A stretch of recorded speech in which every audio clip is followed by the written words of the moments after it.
you the live broadcast of the Salem Lions basketball team.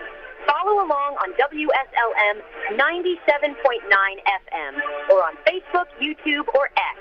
Buckle in. Here we go. Settle in for this special broadcast from the 2025 Washington County Holiday Tourney. Okay, we are here. We being Brock Dawson. Kelsey Dawson is on assignment this evening, so we have a special guest visitor who is Dylan Beach. Thanks for having me tonight, Brock. Absolutely, Dylan Beach. Okay, and Dylan Beach is a broadcast student? Yeah, sports media student at Indiana University. Graduated from Eastern a couple of years ago. Rounding out my senior year there right now. Figured I'd come home, see if they need any help on the broadcast, and I left into one. What are the odds? Okay.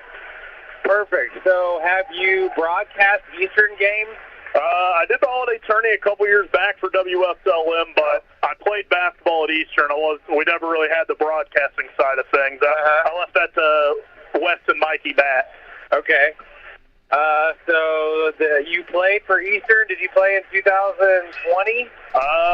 2021 or 2022? I graduated in 22. I wouldn't say how much I played. I might have watched more of those games. I was kind of our hype guy on those teams, but got to go and battle against a lot of good players in practice. Kate Joneses, Jacob Cherries, those guys who went out and won us those holiday tourneys so I could celebrate with them afterwards. Okay. Well, I did notice before we went on here, I did a little research into, I guess it's every holiday tournament, because beyond 2001, I did not see where there was a regular tournament over the holidays. So every tournament since 2001, I've got right here the results, the champions. And it appears that the Eastern Musketeers did win this thing 3 years in a row. That would have been, I guess, my junior, senior, and then freshman year of college. Gotcha. Okay. That was with Pribble for 2 of those, and then Weatherford for the last one. Okay. And Weatherford is not the coach there anymore? Sean Smith, first-year head coach and now athletic director at Eastern Pekin as well. Yeah, I actually saw that Sean Smith coached Eastern maybe like 10 years ago. Yeah, I believe he spent a lot of time at Dub. He was at Providence for a year, I think, Charlestown. I wasn't sure about the Eastern part. Yeah. Well, going back through the history of the tournament, I saw his name at least 10 years ago. I know he coached in a couple of them for West Washington a few years ago, but it's been a minute. He's been there. Yeah. Okay, so what do you call him? Weatherford? It's Sean Smith. Sean Smith. That's right. Sean Smith, and he's the Eastern coach, but we're here for the 6 o'clock game, and to kick off the Washington County 2025 holiday tournament is going to be the West Washington Senators taking on the Borden Braves. And both teams have gotten off to a pretty impressive start. West Washington started the season with a thorough beatdown of the Salem Lions. Kelsey and I were at that game. The Lions, I don't think, I guess I should say the Senators, I don't think are that much better than the Lions. They beat them 70-39. If they end up facing each other, I expect that game to be a little bit closer. But anyways, West Washington already beat Salem and already beat Eastern Pekin this year. And they then lost to Paoli. That's their 3 games on the year, so they're 2-1. And Borden comes into the game 3-1. We'll listen to Leanne Rhymes do the national anthem, and then we'll be back with more information. Can you see by the dawn's early light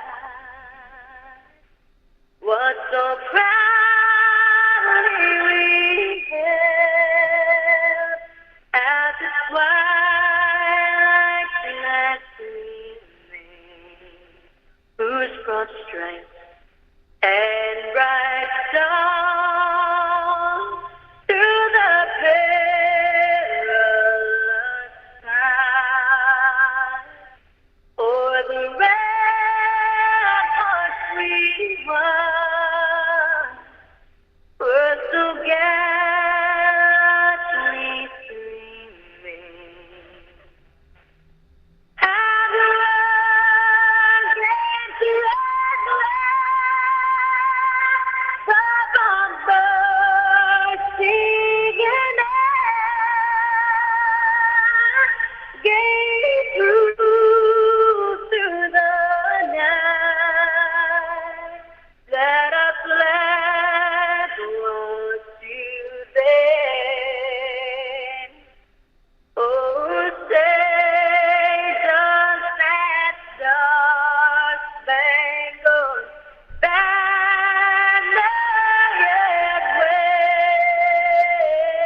Thank you, Leanne. We are just now getting the information on the starting lineup.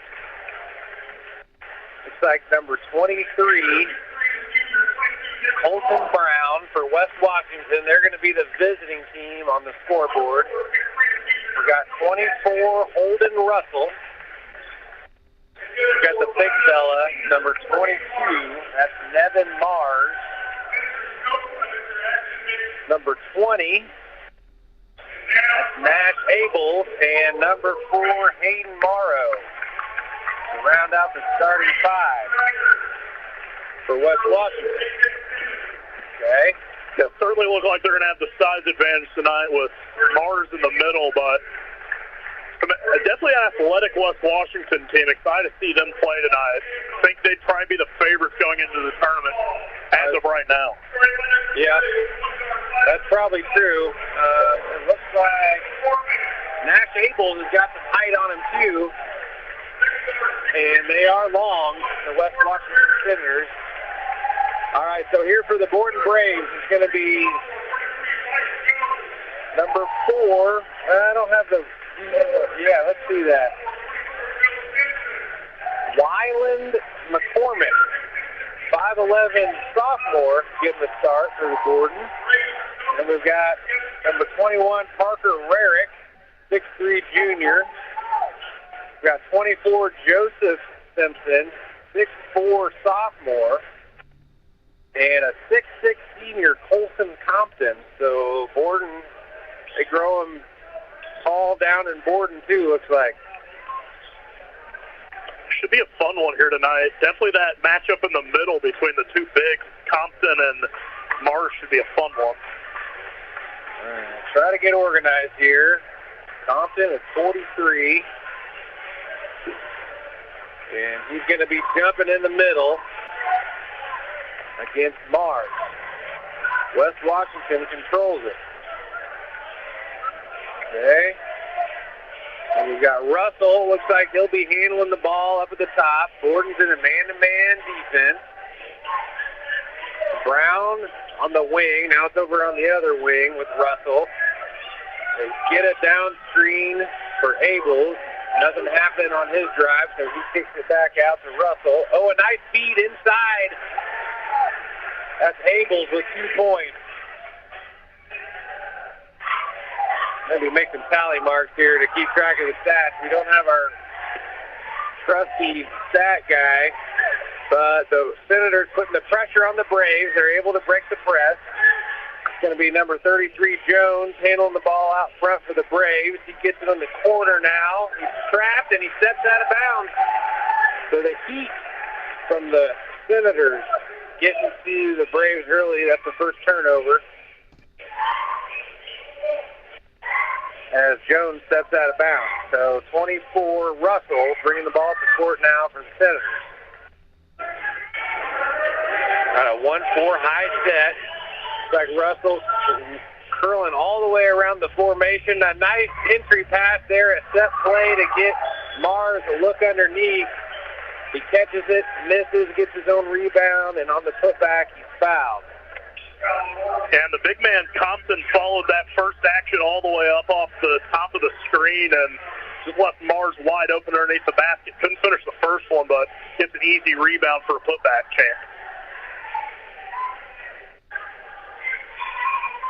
So the first free throw is successful.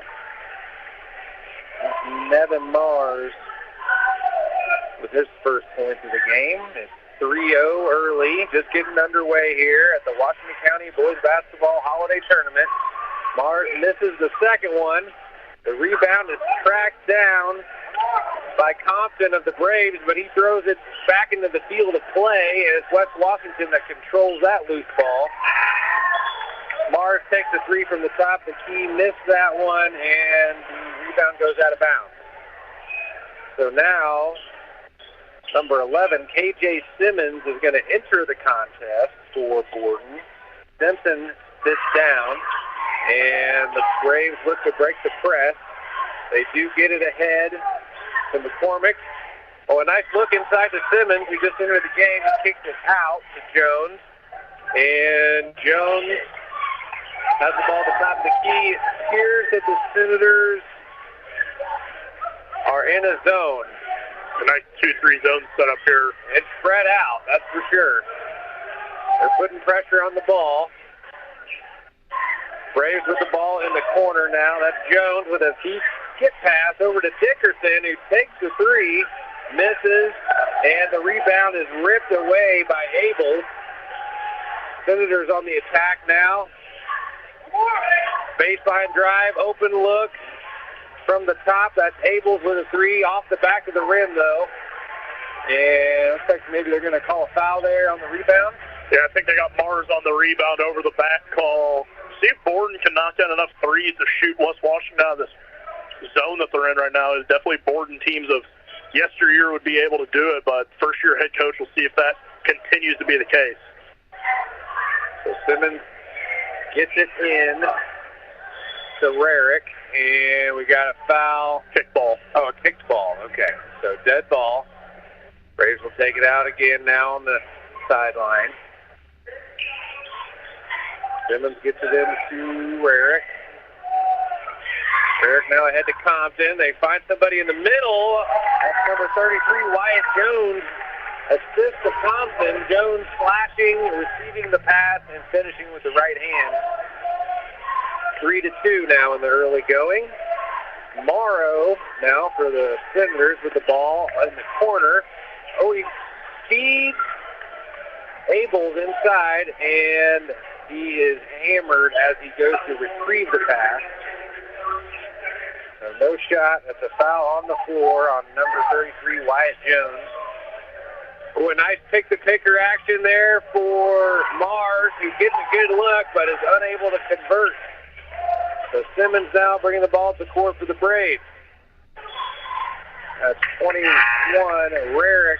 Stepped out of bounds. Rarick stepped out of bounds? Yep, that's another one. Another turnover. Preventable turnover there. Borden getting sped up a little bit by this West Washington team. They definitely have the athleticism to speed you up, but you can't be happy with those early ones just stepping out of bounds. To be aware of the out-of-bounds markers here. So it's 3-2, 4:52 in the first period. The clock is ticking, and the West Washington Senators have the ball on the perimeter. Braves matched up, looks like man-to-man. Got a high ball screen here coming your way for Russell. We kind of, looks like he ran into Simmons, and they're going to get Simmons for a blocking foul. Oh, they got him on the arm, I guess. He's smiling. I think that was a... Yeah, he originally looked like he was in good positioning, and guess he got him on the arm on the way down. That's what the guy said. He's a licensed official. So Russell will bring the ball up now for West Washington. Gives it around to Brown. He drives into the paint and takes one too many steps. Traveling violation. Turnover Senators. Borden will take it out now on the baseline. Full court press is on. Rarick has it in the backcourt. Over to Simmons. So he's got a wide open man underneath McCormick, but Senators get a hand on it and whack it out of bounds. Would have been an easy layup there if they could have got it up ahead to him, but it's out of bounds now. Rarick has the ball at the top of the key, crossing over, gets it over to Jones. Back to Rarick. Jones on the left wing now. He drives hard right. Oh, it's rejected up in the air by number 20, Abel. But Wyatt Jones is going to draw the foul on number 4. That's Hayden Morrow with the body underneath. So a sweet rejection up top from Abels, negated by the body foul by Hayden Morrow. So it'll be 2 free throws coming at you from Wyatt Jones.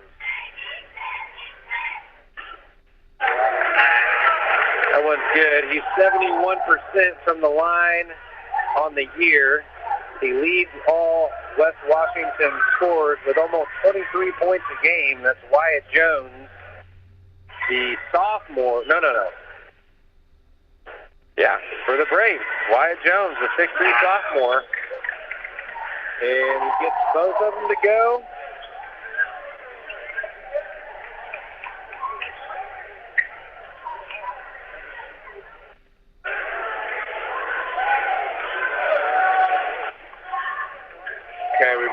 24 for West Washington. Holden Russell bringing it up. Oh, a nice feed. What just happened there? I was looking down. They threw up the alley-oop to, I believe it was 24 Russell on the play. Okay. So Russell gets 2. Now they got the scoreboard fixed. They were confused with home and away. So looks like it's going to be 5-4. We'll get back to you on that. Right now we got number 22, Jordan Lynn for the Braves, driving hard, poked away. West Washington taps it out of bounds, so now Borden will take it out on the side. Number 4, McCormick, checking back into the game. So they got Simmons, McCormick, Jones, and Lynn in there for Borden, along with Simpson. West Washington matched up. Jones has it at the top of the key. Finds Simmons. Looking around the perimeter, trying to screen for Jones, but nothing happening there. So it's Lynn driving, kicking, Jones turning, fade away from the top, about the free throw line. It's short, rebounded, Senators. Up ahead to Abels. He misses from the elbow. Braves collect the rebound, heading the other way. It's going to be a personal foul on Simpson.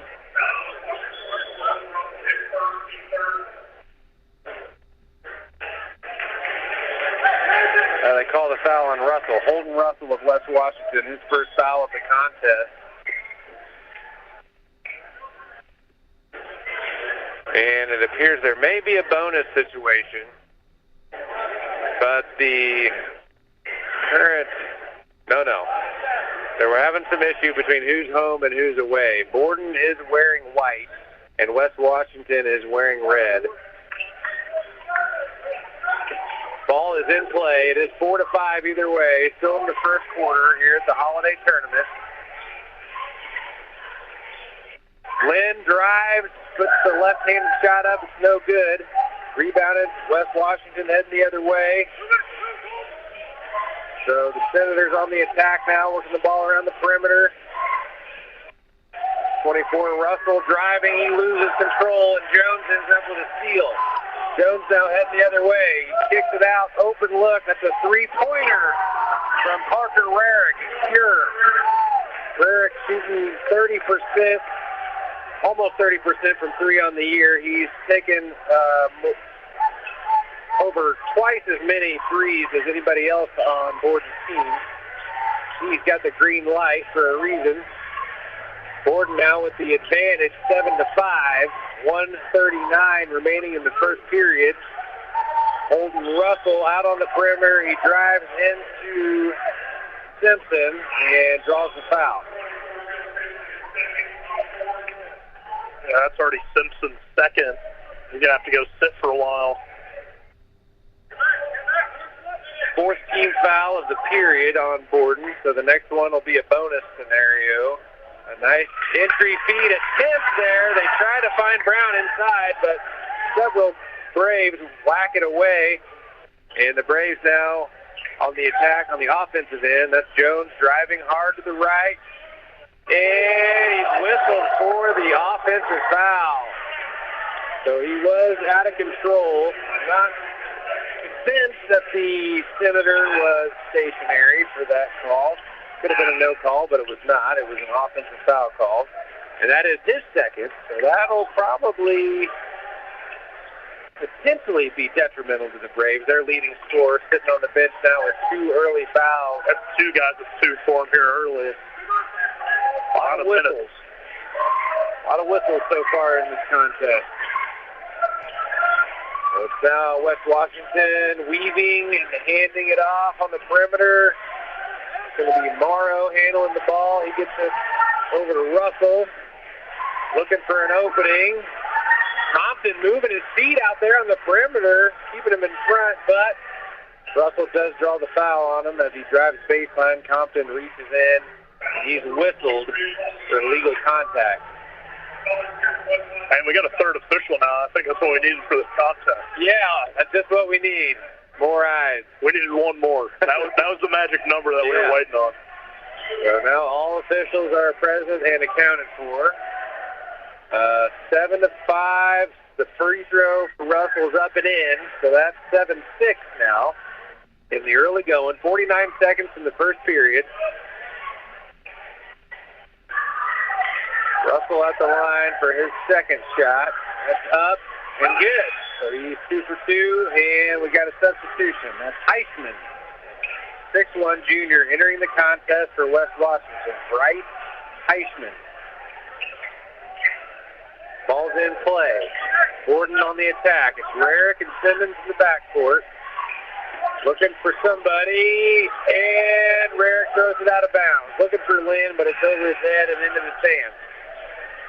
Turnover there by Borden. Senators with that full court press, making things difficult for the young Braves.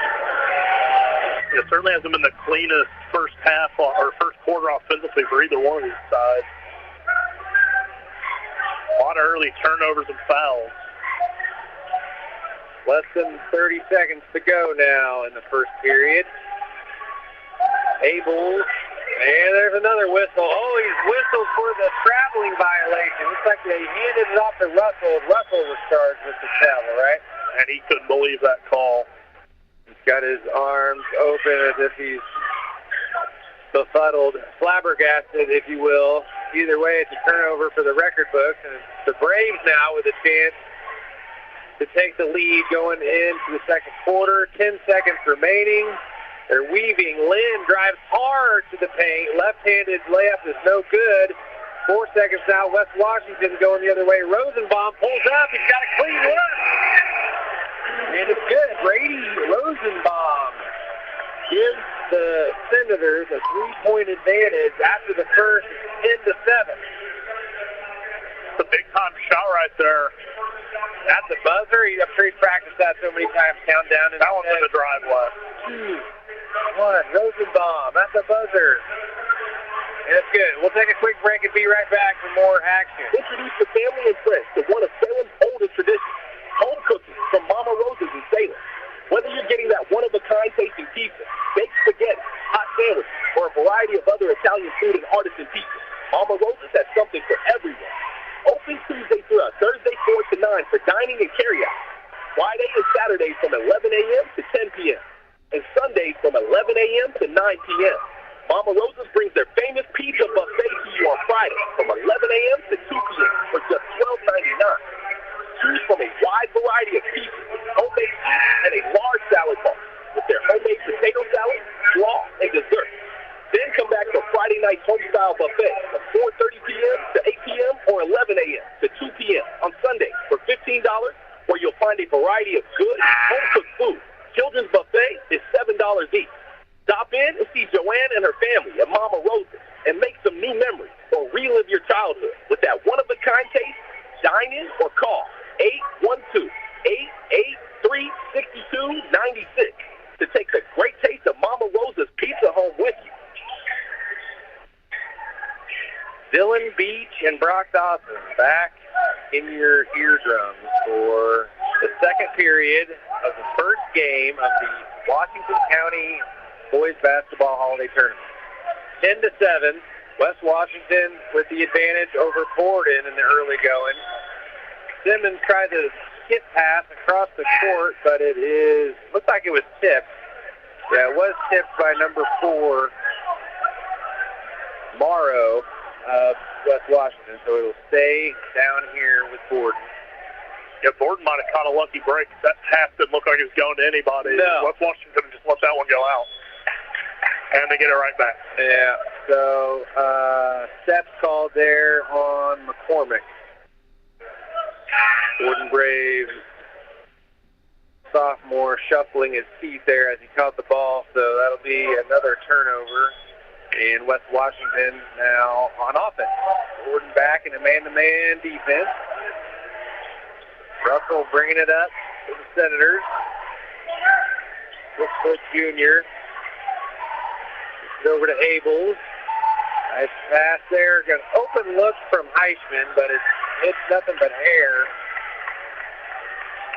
And looks like a foul called on the rebound there. It's going to be a foul on Morrow, attempting to help out on the offensive glass. Gets whistled for over-the-back violation. And that's his second foul as well. Just a bit too antsy on that rebound. Never really had a chance to get into it either. So the Senators will put on the full court press. They've been in it most, if not all, of the game.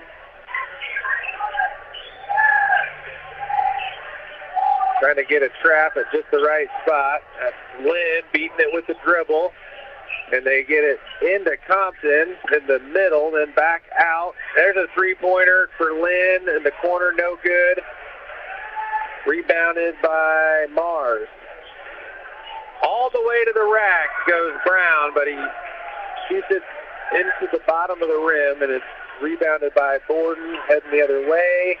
That's Rarick now. He finds Simpson in the corner. He's off the mark. So the Senators now going the other way, and a whistle. White 43. That is Colson Compton, the 6'6" senior. He's got a full beard. Probably ought to check his birth certificate. But he's whistled for push. He's got 2 fouls now. 6:48 to play in the second period. Number 24, Russell, has the ball at the top of the key for West Washington. Rosenbaum now on the left wing. He hit that three to give him the lead that they have.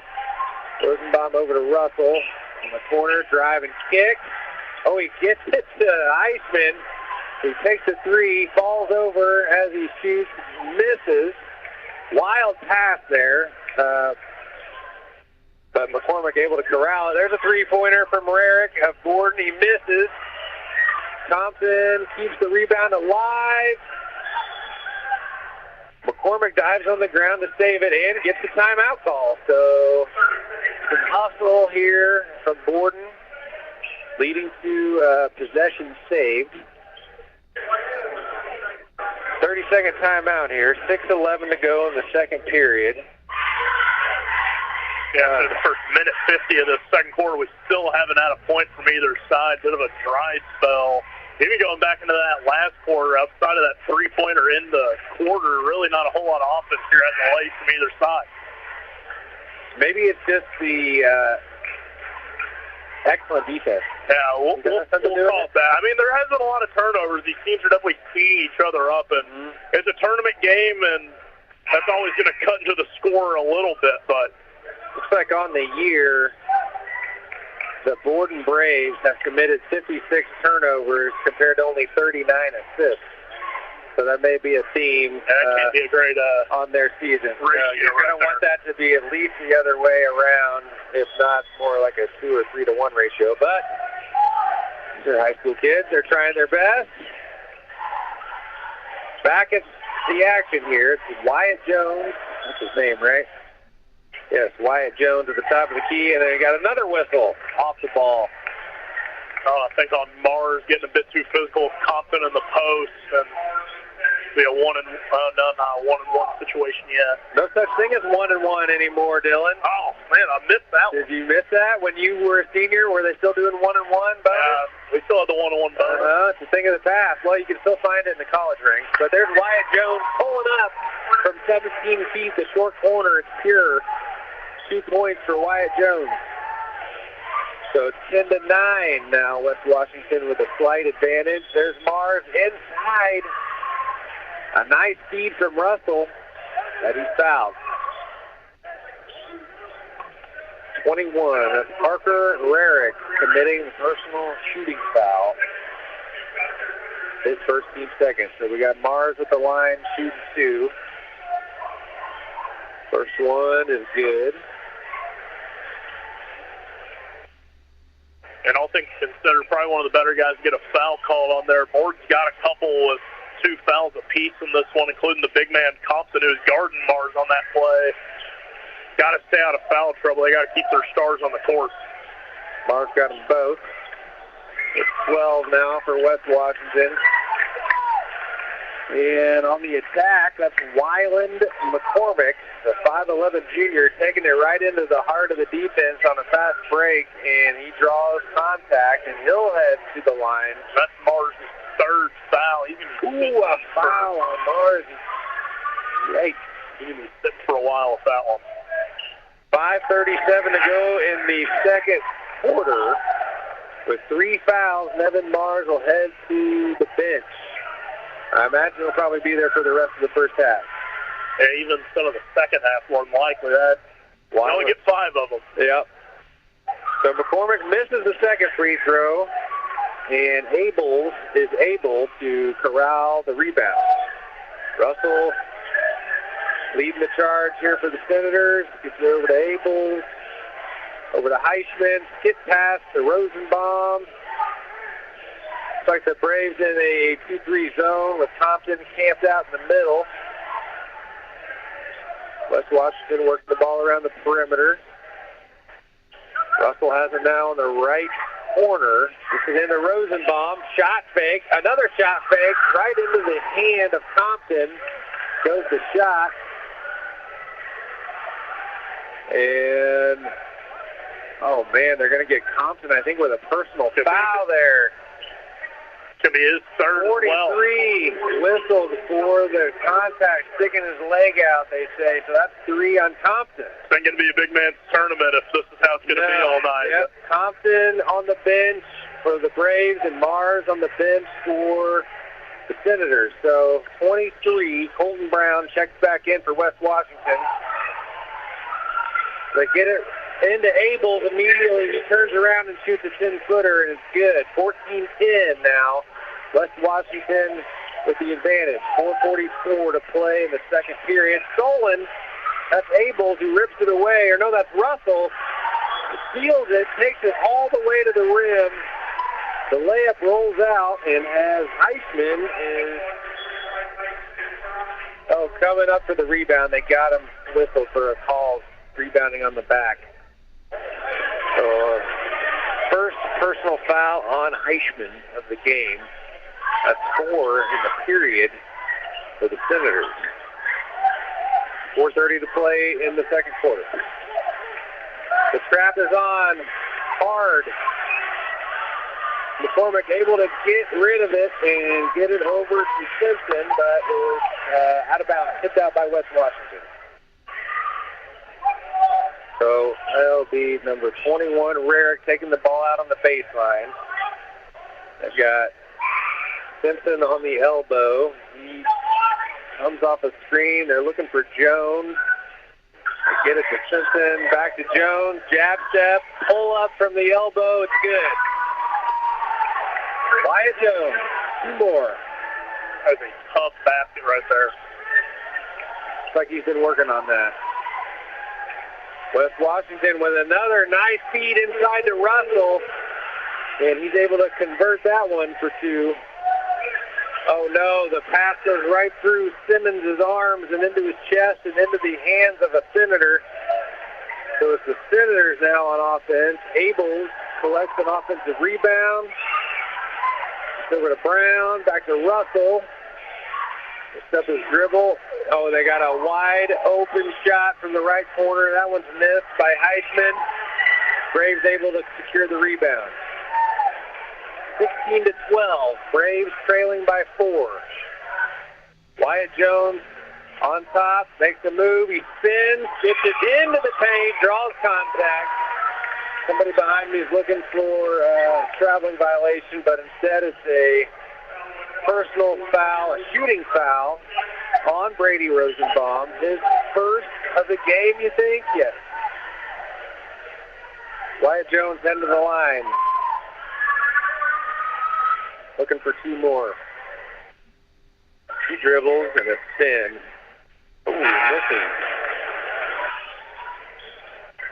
I don't know Wyatt Jones' routine, but that one looked a little rushed to me, the casual observer.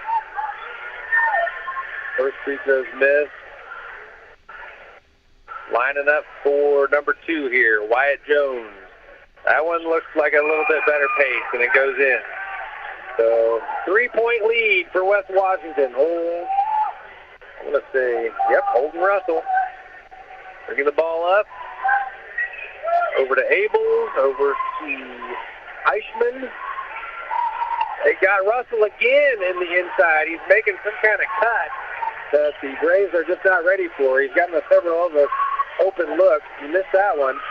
Now it's the Braves on the attack after the missed layup.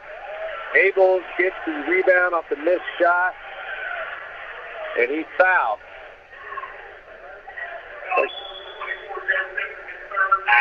Joe Simpson, now he's got 3. So 2 Braves with 3 fouls in the first half, and Mars has 3 as well, does he not, for West Washington? A lot of foul trouble here early. Players got to be able to play defense without fouling, stay on the court for their teams. These are big games. They have to make an adjustment. Russell now gets it over to Eichmann, who is good from deep, but he did have a toe on the line, so that'll be 2 points for Eichmann. Rarick down the backcourt looking for somebody. He's got Lynn. Back to Rarick, top of the keys, driving, and Euro steps his way into the paint, but misses the layup. Oh, the rebound is stolen by McCormick, and he hands it off to Rarick, who's able to put one in there from about 6 feet over the paint. So it's 18-15 now, 2 minutes to play in the first half. A hard drive, that's Colton Brown going right at Jones. He's unable to connect, though, on the layup. Jones now goes all the way to the rack, and he gets it to go. And the harm. 3-point opportunity coming at you. Wyatt Jones going hard in the paint, drawing the contact, gets the bucket to go.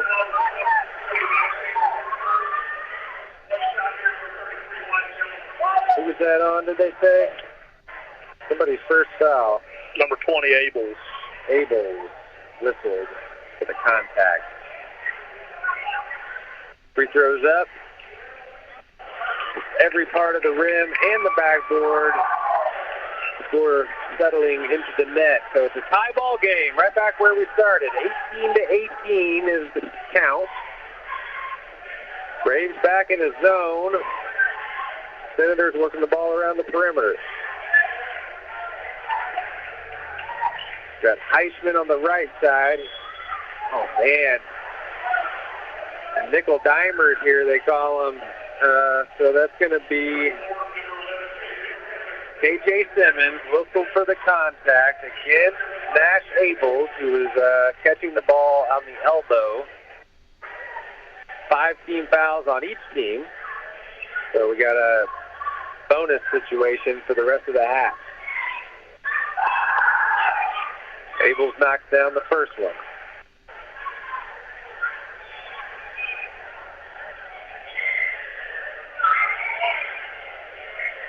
And this has just been your prototypical holiday tourney game, low-scoring defensive matchup.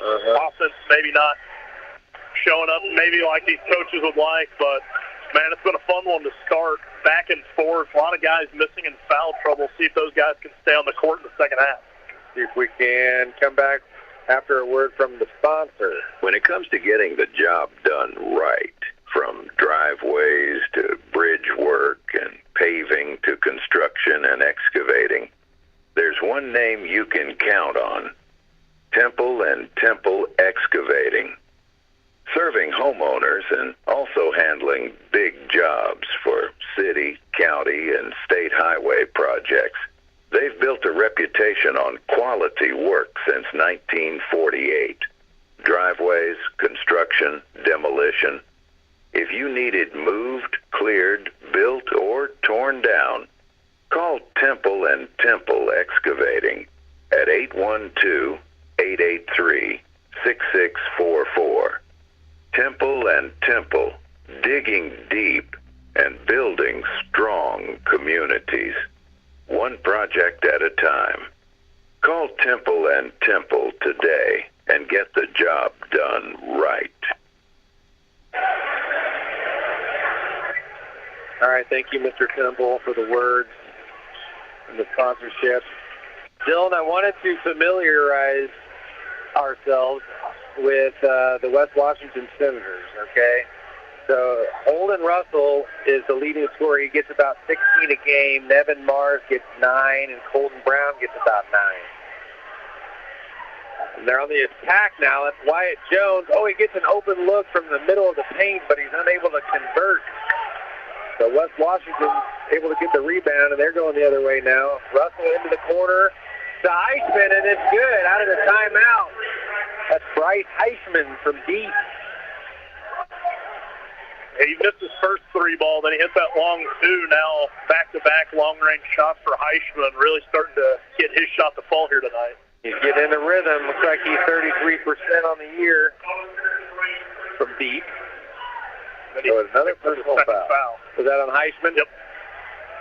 So Heisman's got 2. Wyatt Jones heading to the line to add to his point total.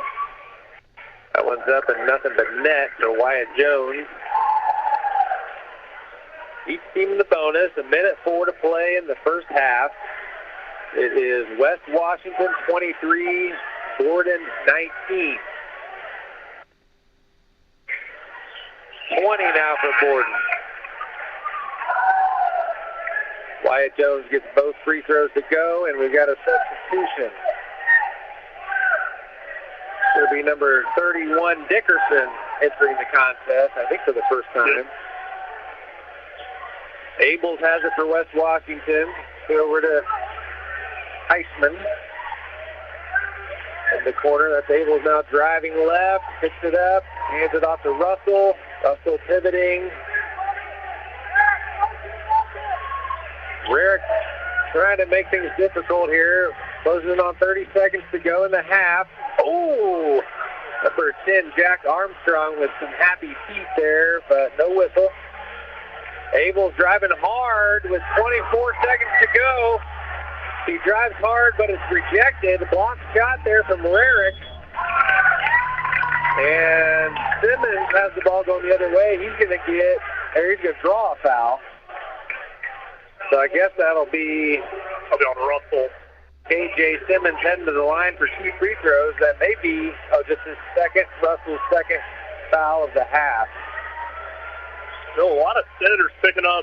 They just have the 1 of 3 fouls, but even picking up 2 in the first half is still not something you're happy with because you're going to have to manage them in that second half if they pick up a quick one. So yep.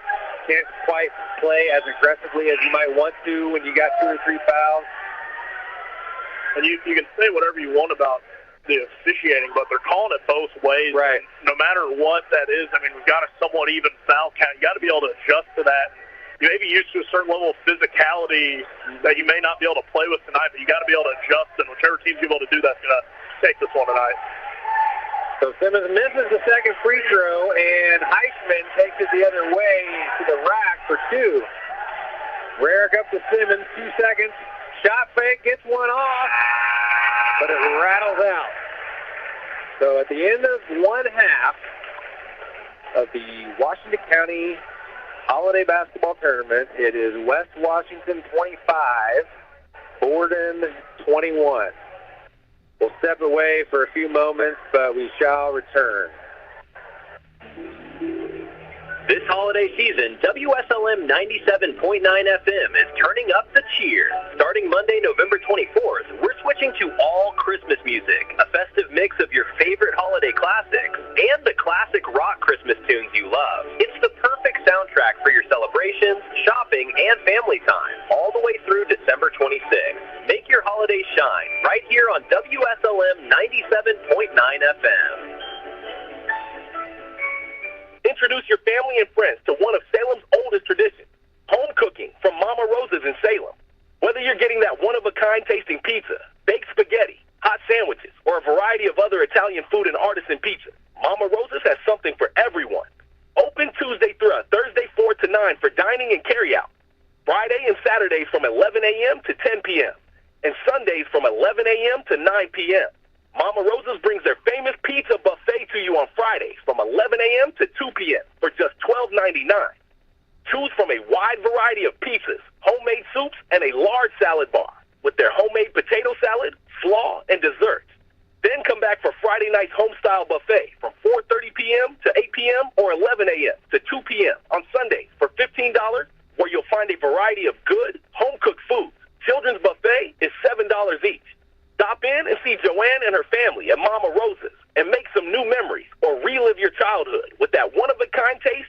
Dine in or call 812-883-6296 to take the great taste of Mama Rosa's pizza home with you.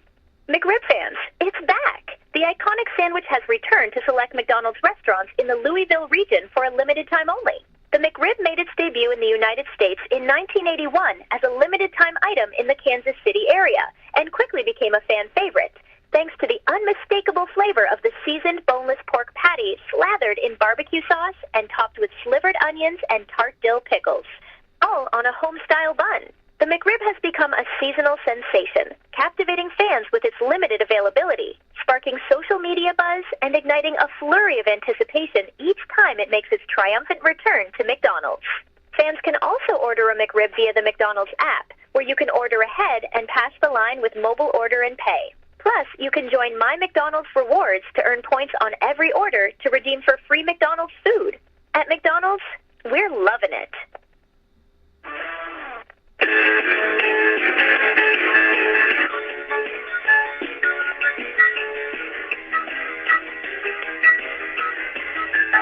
conditions get tough, the road to adventure doesn't have to end. Keep driving all winter long on tires you can trust.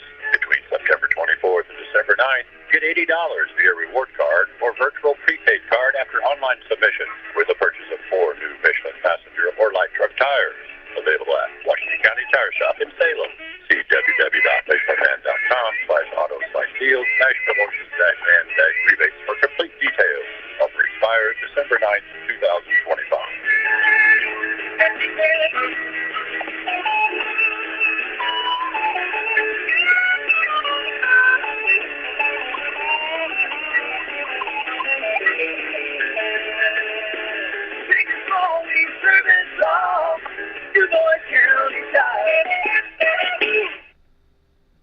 When it comes to getting the job done right, from driveways to bridge work and paving to construction and excavating, there's one name you can count on: Temple & Temple Excavating.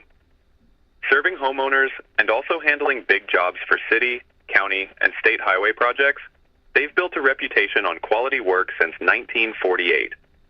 Driveways, construction, demolition. If you need it moved, cleared, built, or torn down, call Temple & Temple Excavating at 812-883-6644.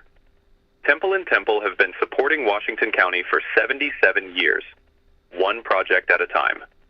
Call Temple & Temple today at 812-883-6644 or find them online at templeandtemple.com, where you can also apply for job opportunities. It's 8 seconds of fuel. Welcome back in here to the 2025 Washington County Holiday Tournament. West Washington leading the Borden Braves 25-21 here at our halftime show.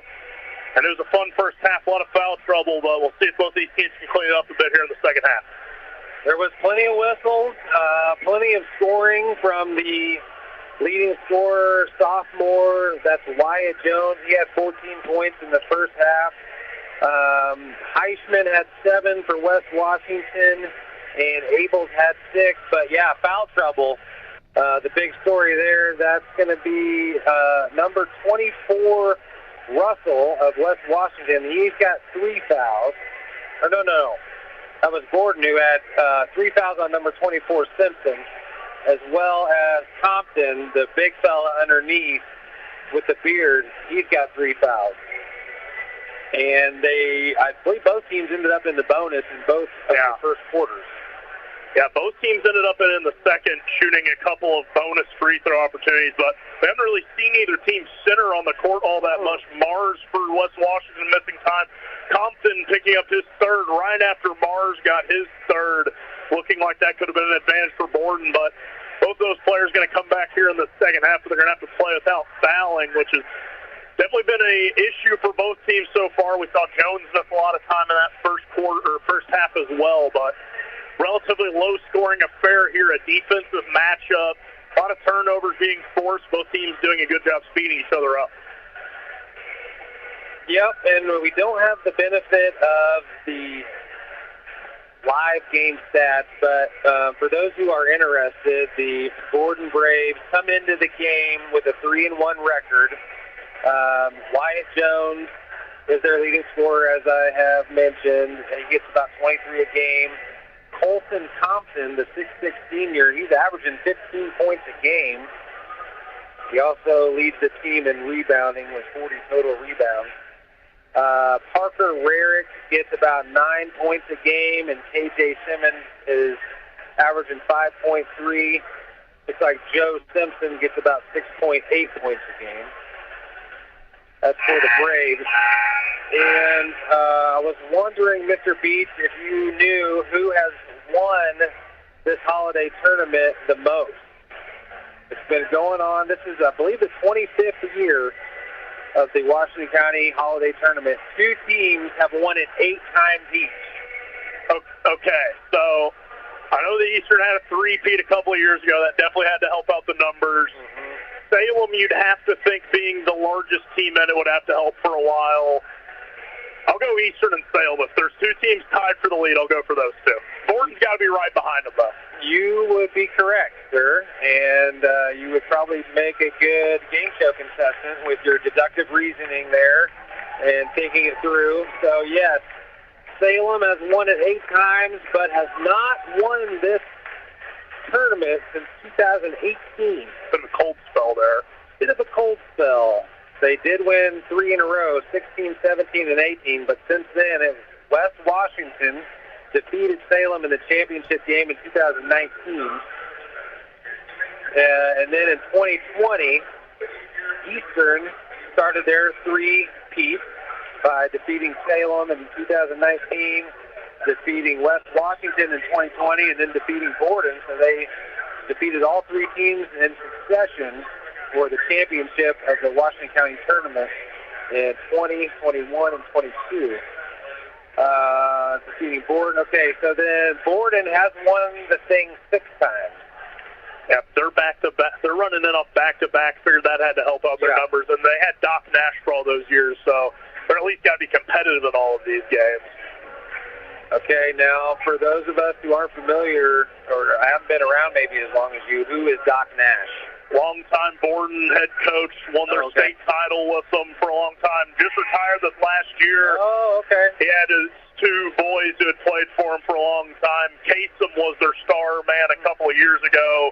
Kid had range from anywhere in the gym, could walk across half court, and he was at threat to shoot it. But he was a big reason why they had won those last couple. And in that 2023 game in that Holiday Tourney Championship, he went off for, it was something ridiculous, like 30 or 40 points. Oh, wow. Just nothing Easter could do to stop him that night. And he was quite the ball player. He's playing college ball somewhere. I don't remember what.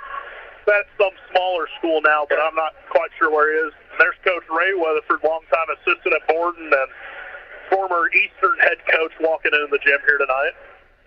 Taking in some live basketball action here. We're at the Randy Johnson Memorial Fieldhouse at Everett Bean Court in Salem, Indiana. The Washington County Boys Basketball Holiday Tournament. I do see at least one Santa Claus hat. I see a person dressed up as a senator. I have as many senators as we have Santa Clauses in the crowd. I could not believe that. I don't know where all the Santa hats are at. I don't know either. There's somebody in a Santa suit up there. And we've got some festive garments. I see a Christmas sweater and some lights. I see a Grinch sweatshirt. And it looks like the Braves have the red and green pom-poms. They definitely don't have green in their school colors, so they're feeling festive down in Borden. Just about ready to get things started back underway here at Salem High School. West Washington starts with the ball and a 4-point cushion as they get ready to inbound here. It'll be Morrow to inbound. Now Russell crosses the timeline and gets things started for West Washington. Back over on the wing with Morrow. Abel swings it back around to Russell on the wing, looking to get it into the paint to Mars. Pops the pass to Russell in the corner instead. Dribbles down the hill, left-hand side. Gets it back up top. Washington settling into their offense. A 30-second possession to start the half.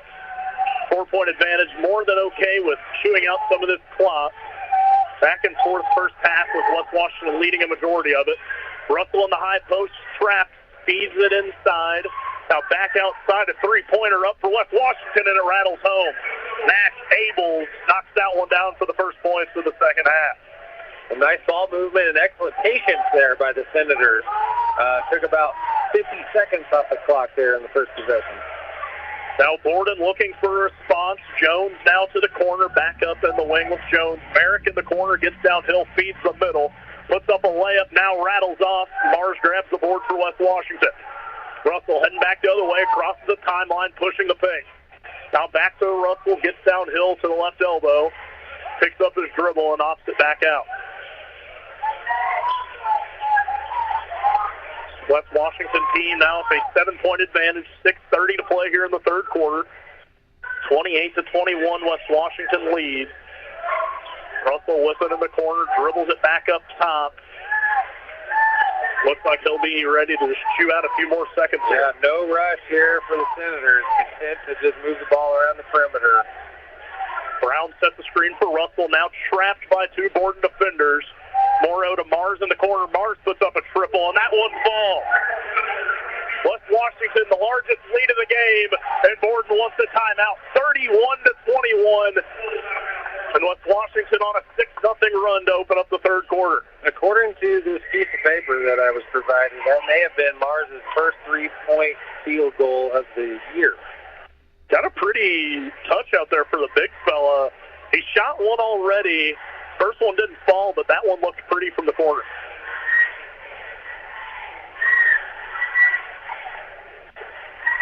That's a full timeout. We'll take a quick break and come right back, if you don't mind.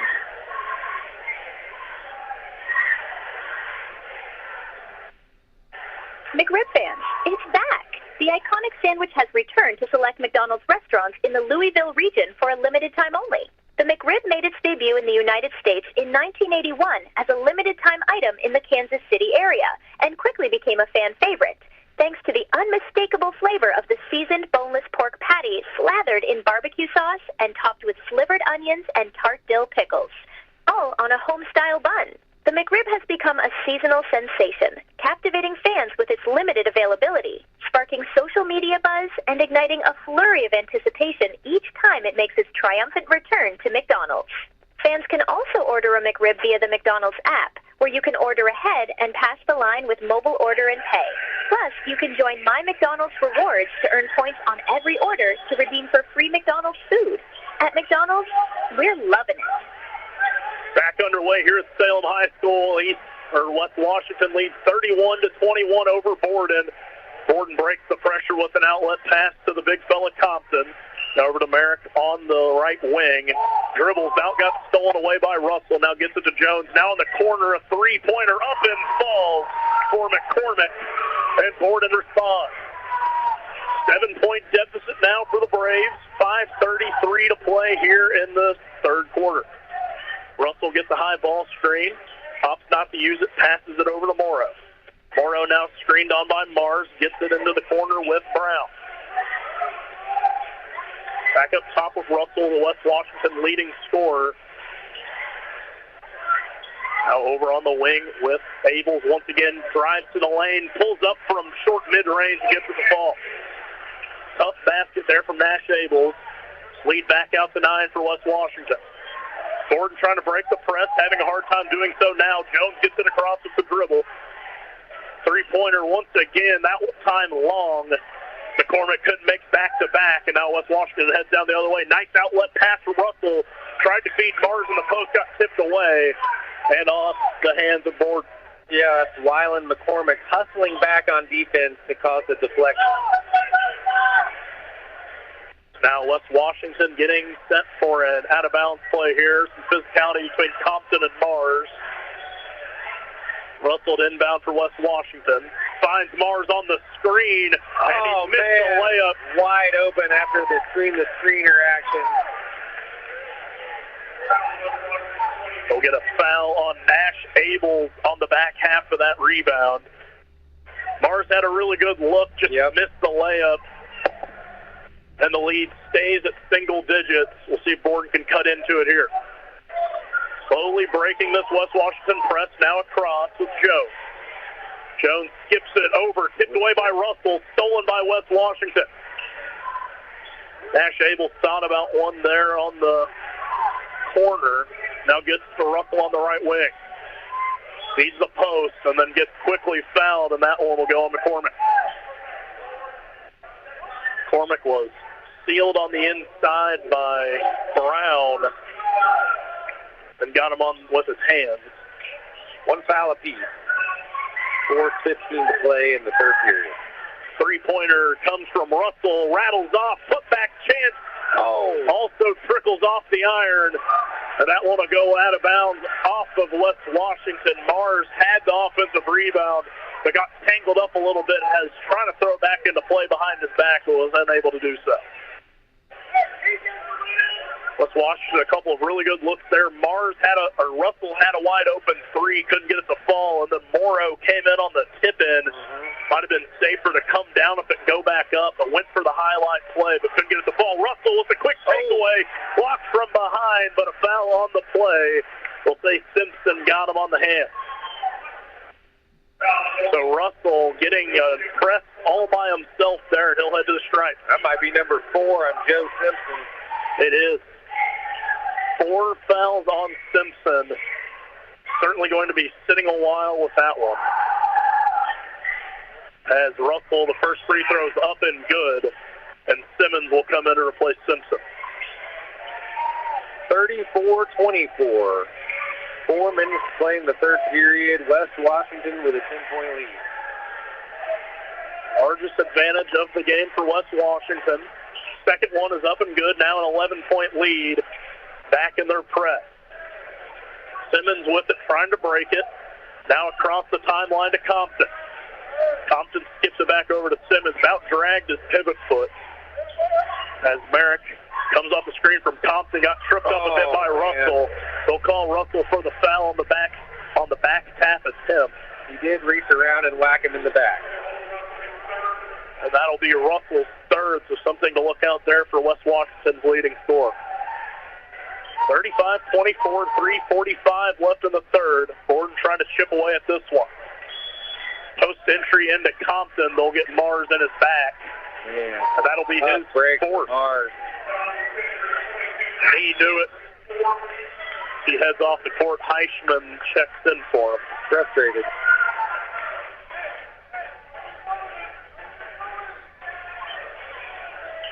Borden with the inbound. Gets it into Jones. Makes the pass, dribbles downhill left hand, and then a quick foul on Heischman as soon as he enters the ball game. That will be his third foul, I believe, as well. Another substitution. Rosenbaum now entering the contest for Morrow of West Washington. Now Borden inbounds it. That was Heischman's third. He'll stay in the ball game. Downhill drive, misses the layup. Compton with the rebound, puts it home. McCormick came in, missed the layup, and then Compton puts it back in. Trims the lead down to 9. Washington now trying to get into their offense. Borden in a zone here. As with Washington more than content with passing around the wing. Now Heischman with it in the corner. Skip pass up top to Rosenbaum. Rosenbaum over to Abel. Now back to Rosenbaum. Got Russell in the high post. Dribbles in. Kicks out to Heischman. Corner three. Up and good. His third three-pointer of the game, or I should say second three-pointer, third long bomb. He stepped on the line on his first attempt earlier, but shooting it really well here in this one for West Washington. A response from Jones, a deep three, buries it. Right in Rosenbaum's face. 29-38 now the score. 2:36 to play. It's a 30-second timeout. A big-time response there from Jones, but Borden will opt to take a timeout. So a little bit of back-and-forth three-point action here. Certainly some entertaining offense. Already seeing a lot more offense in this second half than we saw in that first period, but the foul trouble still overlapping into the second half. Also some entertaining flips and tumbling going on out on the court as the Borden Braves bring their cheerleaders out for a little flippity-dee-dah. Trying to get the crowd fired up. Trying to get some excitement going. There's some stomping and some clapping going over on the West Washington side of things. Coaches have talked it over. Looks like we're about ready to resume the competition. Washington will have it. Borden setting up in what appears to be a man-to-man press. As Compton will pull out of it. Washington having a hard time getting the ball inbounded, but Russell finally gets it inbounded to him. And then a quick foul there on board. It's going to be on Parker Rarick. Only his second. See Jordan Lynn re-enter the game for Rarick.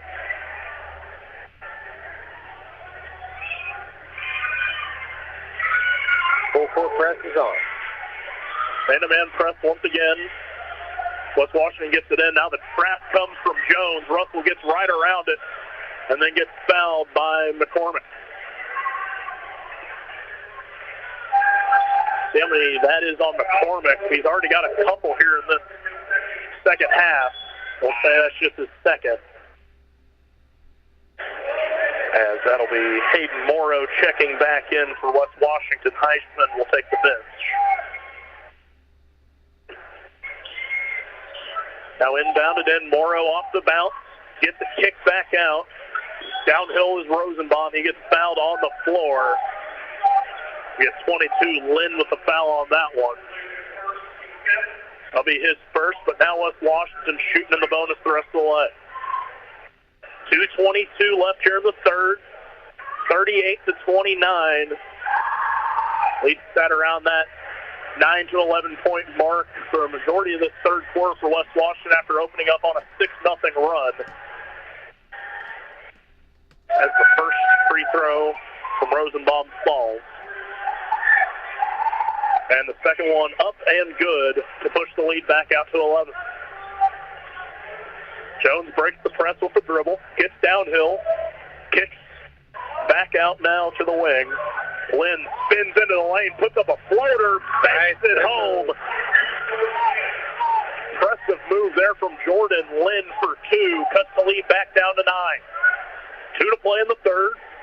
With Washington setting back up in their offense. Morrow up top, guarded closely by Simmons. Now with Abels, I should say Brown on the wing. Gets downhill on Jones, puts up a right-handed layup, no good. Jones grabs the board for Borden. Gets downhill, almost stolen away by Russell. Russell creating havoc in the backcourt for West Washington. About got a steal there, but the ball will stay in the Braves' hands. 31-40, minute 40 left here in the third. With Washington in a zone. Jones gets it across the timeline once again, kicks it over to Lynn, now back to Jones. Jones top the key now in the slot. Skip pass to the corner. McCormick had a shot but couldn't grab it cleanly. Compton goes up for two. Strong move. Through the contact, the big fella gets two. The lead cut back down to 7. Lowest it's been since that 6-0 run for Borden. Russell gets downhill off the screen, dumps it off to Brown. Brown thought about it, back out to Russell. 3-ball, cans it. Lead back out to double digits. So they get two. So it'll be a 2-pointer. 9-point advantage for West Washington. Still a nice shot there by Russell. It was very smooth looking. Russell gets the steal, pass out in front to Rosenbaum. Rosenbaum, the layup falls. Now the lead back out to 11. With Washington, a big takeaway there by Russell, really doing it all for his team. And Another steal from Russell. Russell downhill, goes up for two, leaves the layup short. Oh, great rebound there. They call it a tie-up on Jones, but he'll be going back Borden's way. Just about a big momentum swing there. As Rarick comes back in for Simmons, Russell will exit, and Heischman will come back in. Russell earned himself that break. Doing it all. Working hard here in the third quarter. 15 to play. Borden could hold to the last. Lynn thought about a three from the corner. 12 to play now in the third. 10 to shoot. Jones with it at the top of the key. Going ISO. Gets downhill off the screen. Puts up a mid-range jump shot. Misses it, but gets fouled in the process. He'll be shooting two. A chance to cut it back down to single digits heading into the last period. That foul was whistled on Mr. Brady Rosenbaum. That was his second foul of the contest. And Jones will have two free throws. First one up for Jones. Nothing but net. As they'll bring in Simmons for Thompson. And then Russell come back in too. And they'll bring Russell back in for Rosenbaum. So a change from both sides here. 34-44, a chance to cut it to 9 here on Jones' free throw. That one falls. 4 seconds for West Washington to get a shot up. Russell gets the inbound, across the timeline, puts up a long three ball. Off the back of the backboard, no good. 44-35, headed into the fourth quarter. West Washington controls it. We'll take a quick break. Be right back here on WSLM.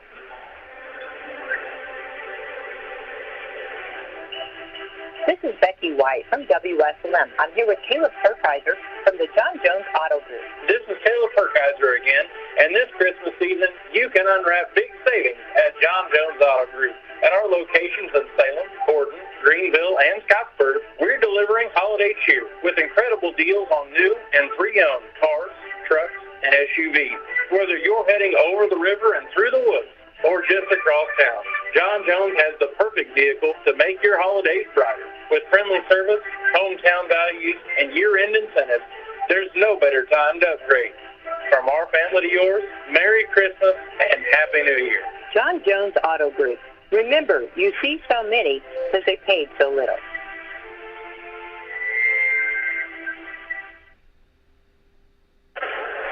Fourth quarter action here in the holiday tourney. West Washington leads Borden 44-35 in our opening contest here tonight. West Washington, the favorites coming into the tournament and proving just why here. John Harrell had it. Score prediction here tonight, 67-49, maybe a little bit off on that projection, but Borden keeping it close, right within striking distance. They're going to have to get a couple of quick baskets here. Borden will need to do something to get back into this contest. Getting some stops, getting some rebounds, and forcing some action here by West Washington. They started off the second half content to work the ball around the perimeter and just eat the clock away. Oh, but here comes Borden with the trap. And it almost worked. Had the tap away, and then Simmons comes in on the backside, fouls Abels as he picked up the loose ball. So Borden starts the fourth quarter with a foul just 8 seconds in. That'll be Simmons' third. Washington inbounds to Russell on in the backcourt, now across the timeline. See if Borden brings another trap, skip pass over to the corner of Abels, knocks down the triple. With Washington increasing their shooting percentage here in the second half from downtown, really starting to knock down the triple. 47-35. Borden trying to respond. Jones pulls up for mid-range, fading away, no good. Russell now pushing out in transition for West Washington. Slowing it down, guarded by McCormick. Gets it over to Morrow. Now back to Russell. Feeds the inside post. Heischman in the corner. Puts up another triple. Back-to-back threes for West Washington. Heischman getting excited about it. 15-point lead now for the Senators. Triple for McCormick. Rattles off. Now it's Washington with a chance to push out in transition. Abel slows it down. Hits the corner of Heisman. Heisman thought about another one. Steps back. Kicks it into the lane. Turned over by West Washington. Back the other way, it's Lynn. Lynn slows it down, waits for reinforcements, hits Jones. Now Jones and McCormick in the corner. Jones pulls up from way downtown, and that one got nothing. Air ball out of bounds, and West Washington will take over. Jones thought about a heat check there, pulled up maybe a bit too downtown. As we see a couple of substitutions come back in, it's Jordan Simpson and the big fella Compton coming back in. Washington inbound. Morrow bringing it across now. Borden wouldn't be surprised if they bring another trap here. Morrow guarded closely by McCormick. Gets downhill. Kicks back out to Heisman. Heisman puts up a long one. Off the back iron. No good. Borden grabs the rebound via the hands of Joe. Jones now trying to push the tempo a bit. Turned over by Borden. Heisman dives on it. Jump ball situation here. West Washington on it. They'll give West Washington the timeout. They'll say they had enough possession for it there. Heisman diving on the play. The Borden coaching staff didn't think he had possession. Several young men diving on the floor. Coach Jones not liking that call. Didn't think they had possession of it, but they give West Washington the timeout, so they'll keep the ball here. 50-35, 6:09 left in the fourth quarter. West Washington starting to put Borden away. Both teams led by young head coaches, Ashton Minton in his second year at West Washington. Kevin Jones in his first year at Borden taking over for Doc Nash. The longest tenured coach in the holiday tournament this year, just 3 years at one of these schools. The youngest set of coaches, at least two of their schools that we've seen in a long time. Has a lot of young programs trying to find some big wins here in the early season. As West Washington now to break the huddle, Borden out on the court, needing a couple of big stops and scores as West Washington tries to keep their foot on the gas and put this one away.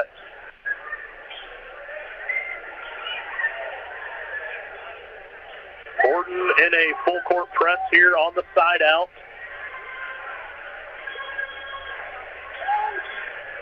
Abel struggling to inbound here. Might get a 5-second call. Finally gets it inbounded to Russell.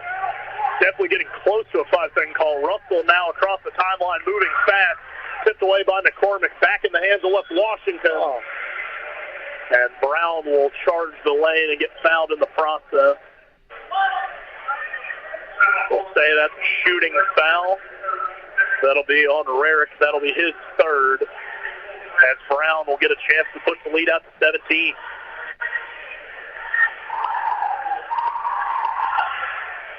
First one is up and good. It's a 4-point game at the half. It has slowly just started to trickle in West Washington's favor via the way of the long ball. The second free throw is up and good. 52-35, 5:59 left here in the ball game. Colton Brown, 100% free throw shooting coming into the game. He hasn't missed yet this year. See if that announcer jinx gets to him this weekend or not, as Russell tips that one to Rarick, able to keep it for Borden. Back out, Jones puts up a triple off the back iron, no good. Mars grabs the rebound for the Senators. Gets it to Russell, now West Washington might have numbers. Russell pushing, Abel thought about a jumper, shot fakes, gets it back out. Now Mars out on the three-point line, gets it to Morrow. Washington slowing it down now. Mars coming to set a screen for Russell. Russell didn't use it. Kicking away some clock here. No shot clock here in high school basketball. They will just hold it for as long as they want, and Borden won't pressure. Compton now all the way out, trying to pressure Abels a bit. Now Brown gets it. Brown dribbles downhill, kicks back out to Russell. He'll try his luck. Didn't get downhill very far. Trap comes from Borden. Now back out to Russell. Got the slot extended. Kicks it over to Abels. And West Washington handling whatever pressure Borden's been throwing at him. Down to 4:35 here in the fourth. Morrow gets all the way to the can, misses the layup off the backboard, too strong. Russell puts up a corner three off the offensive rebound, no good, and Borden finally corrals it. Jones downhill in transition, goes up, scoop layup, falls. Nice finish there from Jones to cut the lead down to 15. Borden trying to put the pressure back on. Jones is face guarding Russell now, trying to take him out of this fourth quarter. As McCormick goes down, Abel gets it inside to Mars. Mars finishes for two, and the lead's back out to 17. McCormick limping a little bit after that play as Thompson gets it in the low post, goes up strong and finishes. Thompson's pretty efficient in there, I must say. He doesn't miss a lot when he gets an angle. At his size, able to use it effectively. Been a fun big man matchup when we've had them both on the floor. Issue is both have been dealing with foul trouble for a majority of the night. That ball's tipped away from Russell, and West Washington will keep as a couple of substitutions are made here. And there'll be a quick timeout, full timeout here for Borden. We'll take a quick break with them. 54-39, 3:32 left in the opening game of the 2025 Holiday Tourney. Marshall Monuments will be moving soon to 205 North Main Street. But in the meantime, they are offering up to 75% off the monuments at their current location at 106 South Water Street in Salem. This is a once-in-a-lifetime sale and features a few monuments that are still marked down to 75% off, monuments that are 50% and 25% off. Everything else is 10% off store-wide. In their 78 years of community service, Marshall Monuments has provided excellence and experience and continues to take pride in workmanship and guarantees satisfaction in the final product, and look forward to seeing you in their new showroom later this year in their new location. Corey Churchman and the staff at Marshall Monuments do everything by hand and stand by the quality of their work. When you're dealing with Marshall Monuments in Salem, you're working with expert craftsmanship and specially trained stone artisans. Call or text today at 812-412-2014 for a free estimate and to set up an appointment to see their quality work. Or stop by the shop at 106 South Water Street in Salem, Indiana. Top quality stonework at hometown prices. Come see the best monuments in southern Indiana since 1945. Back in action here in the fourth quarter. West Washington with a 15-point advantage here in the Holiday Tourney over Borden. 3:30 to play here in the fourth. West Washington is trying to kill the clock now as they try to punch their ticket to the championship game tomorrow night at 7:30. Russell finishes the layup strong. He's been great tonight for West Washington. Now the lead out to 17. Jones gets to the Simmons across the timeline, now into the corner. Triple put up for Borden. That one knocked down by Simpson. Joe Simpson gets the answer for Borden, cuts it down to 14. Borden fighting the clock as much as they are the scorer. Just 3 minutes to play. Mars puts up a corner three. That one can't fall. Mars now off the offensive rebound. Lays it home. But Washington got the rebound, and Mars cut towards the basket. Relocated and got a reward for it. As Washington about just turned over Borden once again. Jones is trying to do a bit too much. Jones into the lane. Now he'll turn it over. Russell leaking out for West Washington as they'll call a timeout. Thought that ball was heading out of bounds. Coach Minton will use one. 2:26 left here in the fourth, and Borden just looking like they're going to run out of time here in this one, bro. Yep, that was a nice give-and-go action there with Rosenbaum and Mars on that play, and that was a nice heads-up play there by the coach to call for a timeout as Russell was chasing that ball that was about to be out of bounds in a loose ball, frantic situation. But with under 2.5 to play in the contest, a 16-point advantage, it would take some pretty miraculous happenings for the Borden Braves to claw their ways back into this. But really, it was a competitive game the whole time. Kind of ballooned here in the second half, the lead of the West Washington Senators. Like we said, it was a 4-point game at the half, and then West Washington opened that second half on that 6-0 run on a couple of triples, and from there just slipped out of reach for Borden. Nice play off the inbound. They threw it up to Abels. We'll say it goes out off of Senator, and Borden will take back over. So 2:24 left in this one. Borden looking like they're going to be heading to the consolation bracket tomorrow. They're going to change the call. They're going to give this one back to West Washington. That's what I originally had thought maybe on the floor was he lost it on the way up on the lob play. As West Washington another chance at it now, clean inbound into Rosenbaum. Rosenbaum gets downhill now over to Russell. Coach Jones didn't approve of the change of the call. Yeah, he hasn't been a fan of a couple of these. Russell goes up strong through the contact to Compton. Gets that one to fall. Lead back out to 18. For the first time in a long time, it's looking like West Washington's going to be playing for a Holiday Tourney championship. For the first time in a couple of years, Borden won't be in the championship game. Borden coming into tonight's contest, winning last 2 years of the Holiday Tournament. Now West Washington, chance to get back into the win column in this event. As Borden just about turned it over, Compton gets it back, rejected at the rim. A good block by Morrow, and then Morrow, as it headed out of bounds, got a bit of contact to the face. Got clocked by Compton, which appeared to be inadvertent. Yeah, it was inadvertent after the play ended. We're going to sub him out. Borden trailing by 18. Lynn will take a seat on the bench.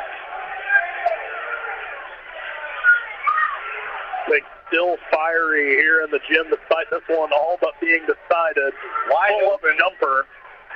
No good there for Borden. Was a good look for Joe Simpson. Unable to get it to fall. Russell will pull up in transition off the back iron.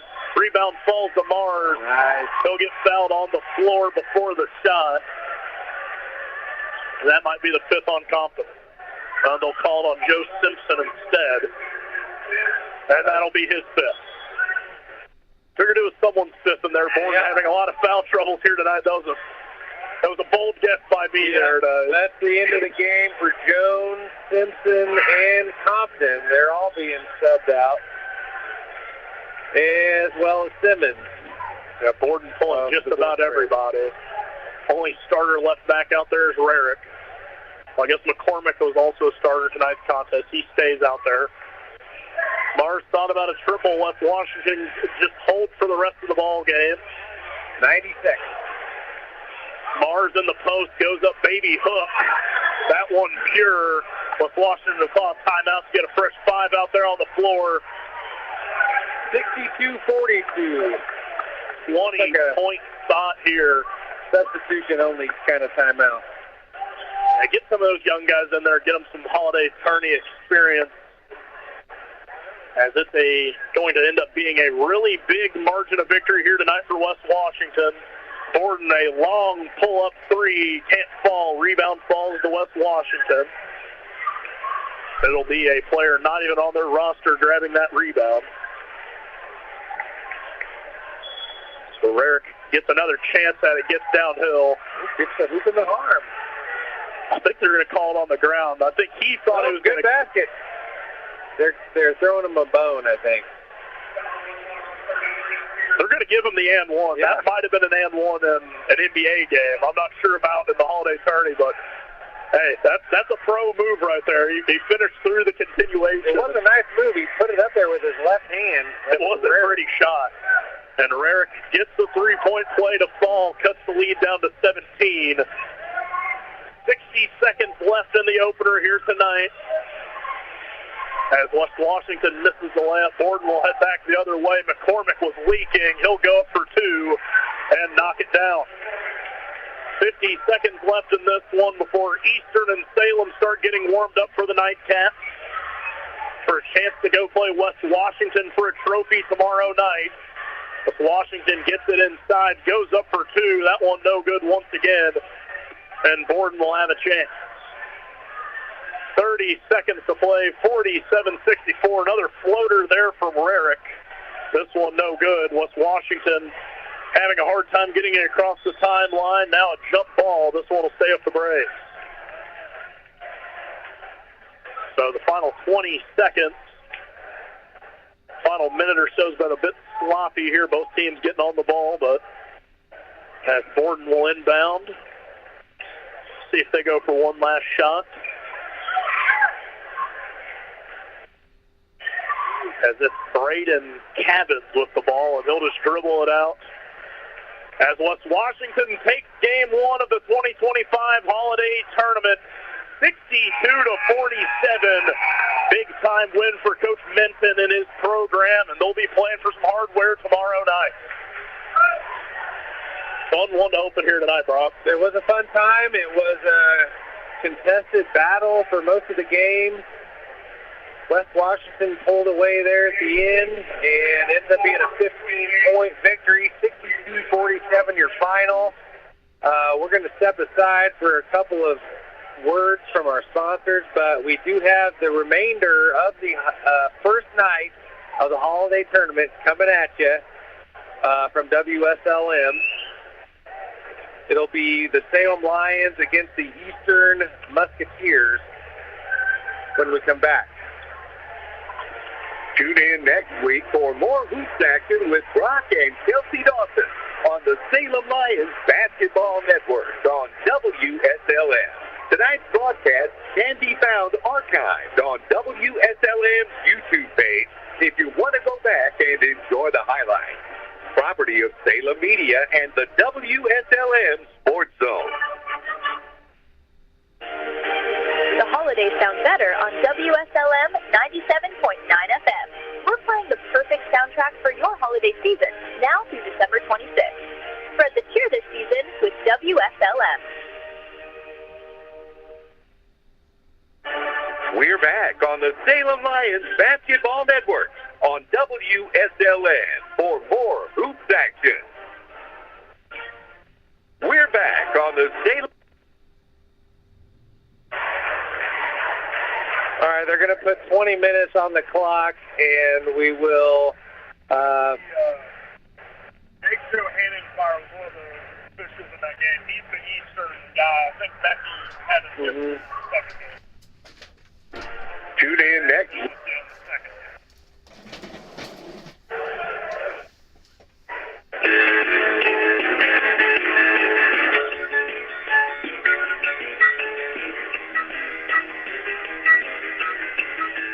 When conditions get tough, the road to adventure doesn't have to end.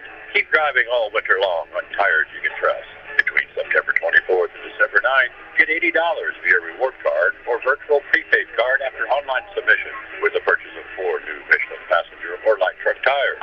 Available at Washington County Tire Shop in Salem. See www.michelinman.com/auto/deals-promotions-van-rebates for complete details. Offer expires December 9th, 2025.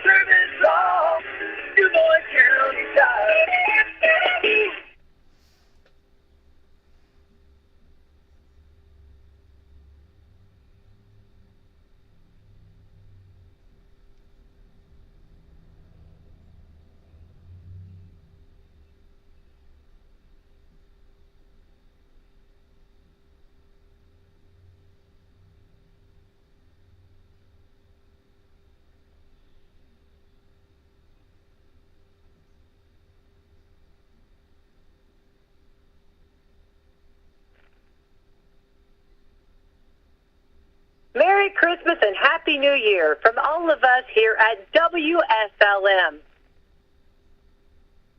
At Papa John's, get your everyday favorites for just $6.99 each when you order 2 or more items from the Papa Pairings menu. When you order more, you save more. Choose from medium one-topping pizzas, boneless or traditional wings, papadillas, breadsticks, cheese sticks, garlic knots, and desserts. It's easy to order all your favorites when they're just $6.99 next time your friends come over to eat your food, check out the Papa Pairings menu to save. Better ingredients, better pizza. Papa John's. High school sports are different, especially in Indiana, and these Hoosier student-athletes couldn't agree more. We all know the saying, in 49 states, it's just basketball. But this is Indiana. Well, the same is true for all high school sports in Indiana, like volleyball, And soccer, and softball, and track, and so many more. We're passionate about high school sports in Indiana. they're an undeniable part of our state's culture. They're woven into the DNA of our community. It's what we dedicate our time to. It's what brings us all together.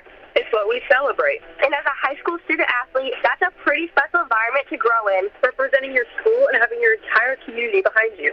Being a high school student-athlete in Indiana is something we never take for granted. And it's an experience we'll never forget either. I'm IHSA Commissioner Paul Nutty. Support Hoosier student-athletes like these by buying a ticket to your high school's athletic events. This is who we are. This is Indiana. This is your IHSA. It's a holiday basketball tournament, boys varsity basketball action here in Salem, Indiana, coming your way from WSLM. It's the Salem Lions versus the Eastern Musketeers. We will be bringing you all of the game action live on the radio. I'm not sure who it'll all be, but me, Brock Dawson, and somebody else will be back. On the Neil Tire and Auto Service Radio Network from Learfield, this is the Big Ten Championship game. Leva takes the snap, back to throw, gets his long pass downfield. He's got Charlie Becker. He made the shot. Charlie Becker with a grab inside the 30-yard line. Mendoza takes the snap, wants to throw it, fires it down the field. It's for Elijah Surratt. He makes the catch. Touchdown! And Indiana's back on top. Gets the snap, Fielding kicks the ball. It is wide to the left. He missed it. And Indiana will take over the football. And they have the lead at 13-10. Back to throw. Fires it down the field. And then he is caught. Charlie Becker again. What a catch. Indiana has beaten the Ohio State Buckeyes, the #1 team in the country. Unbelievable. The Indiana Hoosiers play here. Your farm is more than just land. It's your livelihood and your passion. Springer Insurance and Indiana Farmers Insurance will work with you to review your farm's unique needs and find the right coverage for your home, barn, buildings, equipment, and more. Call Aaron at Springer Insurance in Salem at 812-896-3687 for a farm policy that works as hard as you do. After a joint surgery, injury, or illness, Meadowview and Salem Crossing are the best choices for helping you recover. Our Moving Forward rehabilitation program offers a full range of therapies. We're here to help you return home safely with the skills you need to live life on your own terms. Meadowview and Salem Crossing, two great options for your rehabilitation. To learn more, visit asccare.com or call 888-996-8272.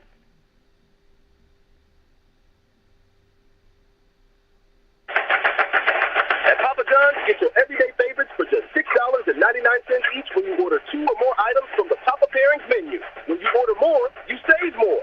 Choose from medium one-topping pizza, boneless or traditional wings, papadillas, breadsticks, cheese sticks, garlic knots, and desserts.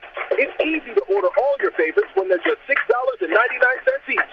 So the next time your friends come over to eat your food, check out the Papa Pairings menu to save. Better ingredients, better pizza. Papa John's. Drew and Johnson Scott here to tell you that American Family Insurance is committed to protecting your dream home so that your family has a place to share laughs, celebrations, and milestones, which is why their new homeowner discount rewards customers who have purchased a new home in the last 3 years with a discount on their homeowner's policy. American Family Insurance. Insure carefully, dream fearlessly. Contact Rodney Bruff, agent at Rodney S. Bruff Agency Incorporated at 812-277-1400 today. Discount and savings amounts and eligibility will vary. Some restrictions apply. American Family Mutual Insurance Company SI and its operating company, 6000 American Parkway, Madison, Wisconsin. Products not available in every state. It's 8 seconds of pure adrenaline. Man versus beast. Hell on hoof. This isn't your mama and papa's rodeo. This is the one and only professional championship bull riders. The Food Barn Invitation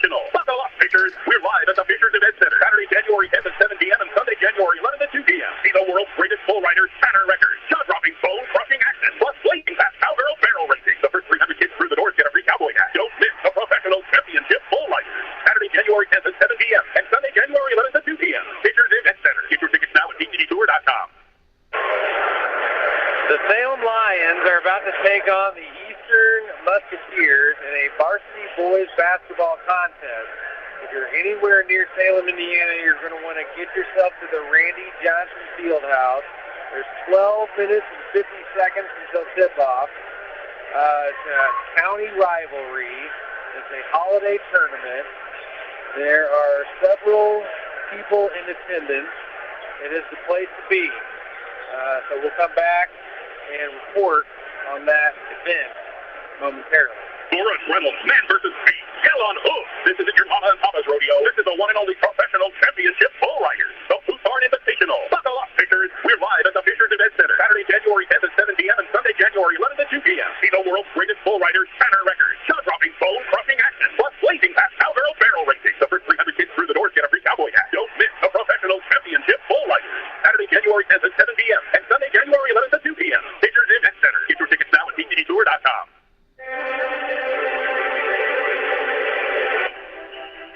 This is Becky White from WSLM. I'm here with Caleb Perkeiser from the John Jones Auto Group. This is Caleb Perkeiser again, and this Christmas season, you can unwrap big savings at John Jones Auto Group. At our locations in Salem, Gordon, Greenville, and Scottsburg, we're delivering holiday cheer with incredible deals on new and pre-owned cars, trucks, and SUVs. Whether you're heading over the river and through the woods, or just across town, John Jones has the perfect vehicle to make your holidays brighter. With friendly service, hometown values, and year-end incentives, there's no better time to upgrade. From our family to yours, Merry Christmas and Happy New Year. John Jones Auto Group. Remember, you see so many because they paid so little.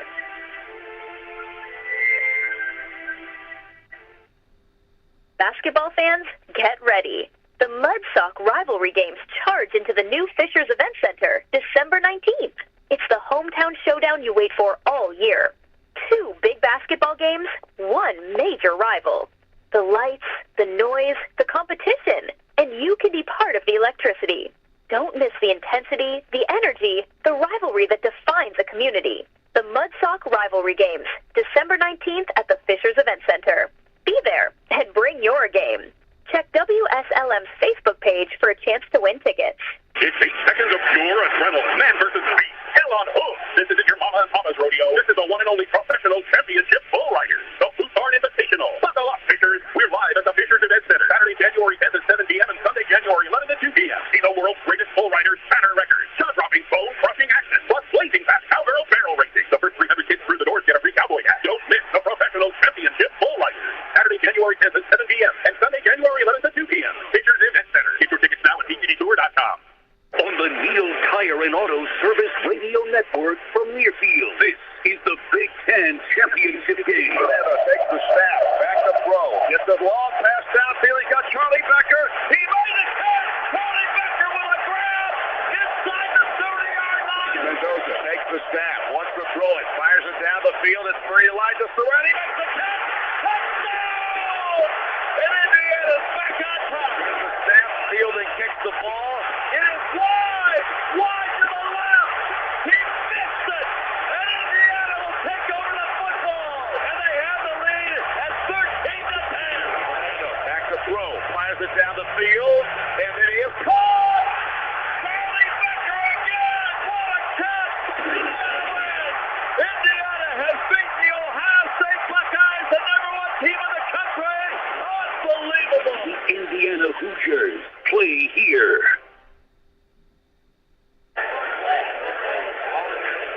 If you are tuned in for a high school basketball game, you are in the right place. 97.9 WSLM. It's the Washington County, Indiana Holiday Boys Basketball Tournament.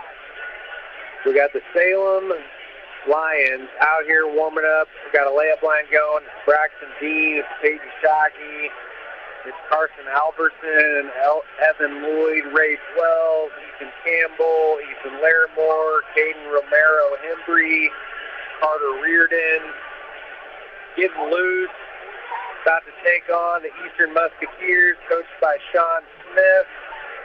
looks like the Musketeers have one senior named Brody Temple. Speaking of Brody Temple, we're going to go ahead and advertise Temple and Temple right now. When it comes to getting the job done right, from driveways to bridge work and paving to construction and excavating, there's one name you can count on: Temple and Temple Excavating. Serving homeowners and also handling big jobs for city, county, and state highway projects, they've built a reputation on quality work since 1948. Driveways, construction, demolition. If you need it moved, cleared, built, or torn down, call Temple and Temple Excavating at 812-883-6644. Temple and Temple, digging deep and building strong communities, one project at a time. Call Temple and Temple today and get the job done right.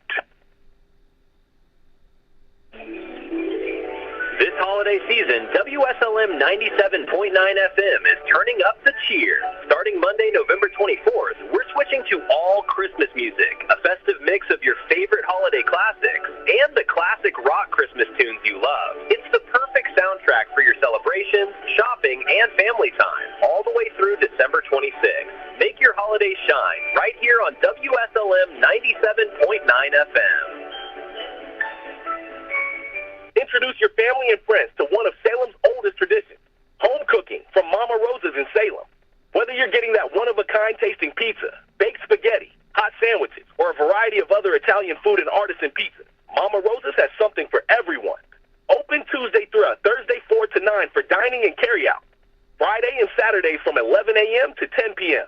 and Sundays from 11 a.m. to 9 p.m. Mama Rosa's brings their famous pizza buffet to you on Fridays from 11 a.m. to 2 p.m. for just $12.99. Choose from a wide variety of pizzas, homemade soups, and a large salad bar with their homemade potato salad, slaw, and desserts. Then come back for Friday night's home-style buffet from 4:30 p.m. to 8 p.m. or 11 a.m. to 2 p.m. on Sunday for $15, where you'll find a variety of good, home-cooked foods. Children's buffet is $7 each. Stop in and see Joanne and her family at Mama Rosa's and make some new memories or relive your childhood with that one-of-a-kind taste. Dine in or call 812-883-6296 to take the great taste of Mama Rosa's pizza home with you. McRib fans, it's back! The iconic sandwich has returned to select McDonald's restaurants in the Louisville region for a limited time only. The McRib made its debut in the United States in 1981 as a limited-time item in the Kansas City area and quickly became a fan favorite, thanks to the unmistakable flavor of the seasoned boneless pork patty slathered in barbecue sauce and topped with slivered onions and tart dill pickles, all on a home-style bun. The McRib has become a seasonal sensation, captivating fans with its limited availability, sparking social media buzz and igniting a flurry of anticipation each time it makes its triumphant return to McDonald's. Fans can also order a McRib via the McDonald's app, where you can order ahead and pass the line with mobile order and pay. Plus, you can join My McDonald's Rewards to earn points on every order to redeem for free McDonald's food. At McDonald's, we're loving it.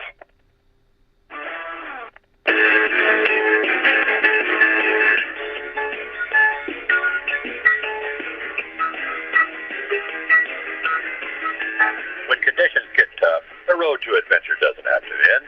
Keep driving all winter long on tires you can trust. Between September 24th and December 9th, get $80 via reward card or virtual prepaid card after online submission with the purchase of 4 new Michelin passenger or light truck tires. Available at Washington County Tire Shop in Salem. See www.michelinman.com/auto/deals-promotions-and-rebates for complete details. Offer expires December 9th, 2025.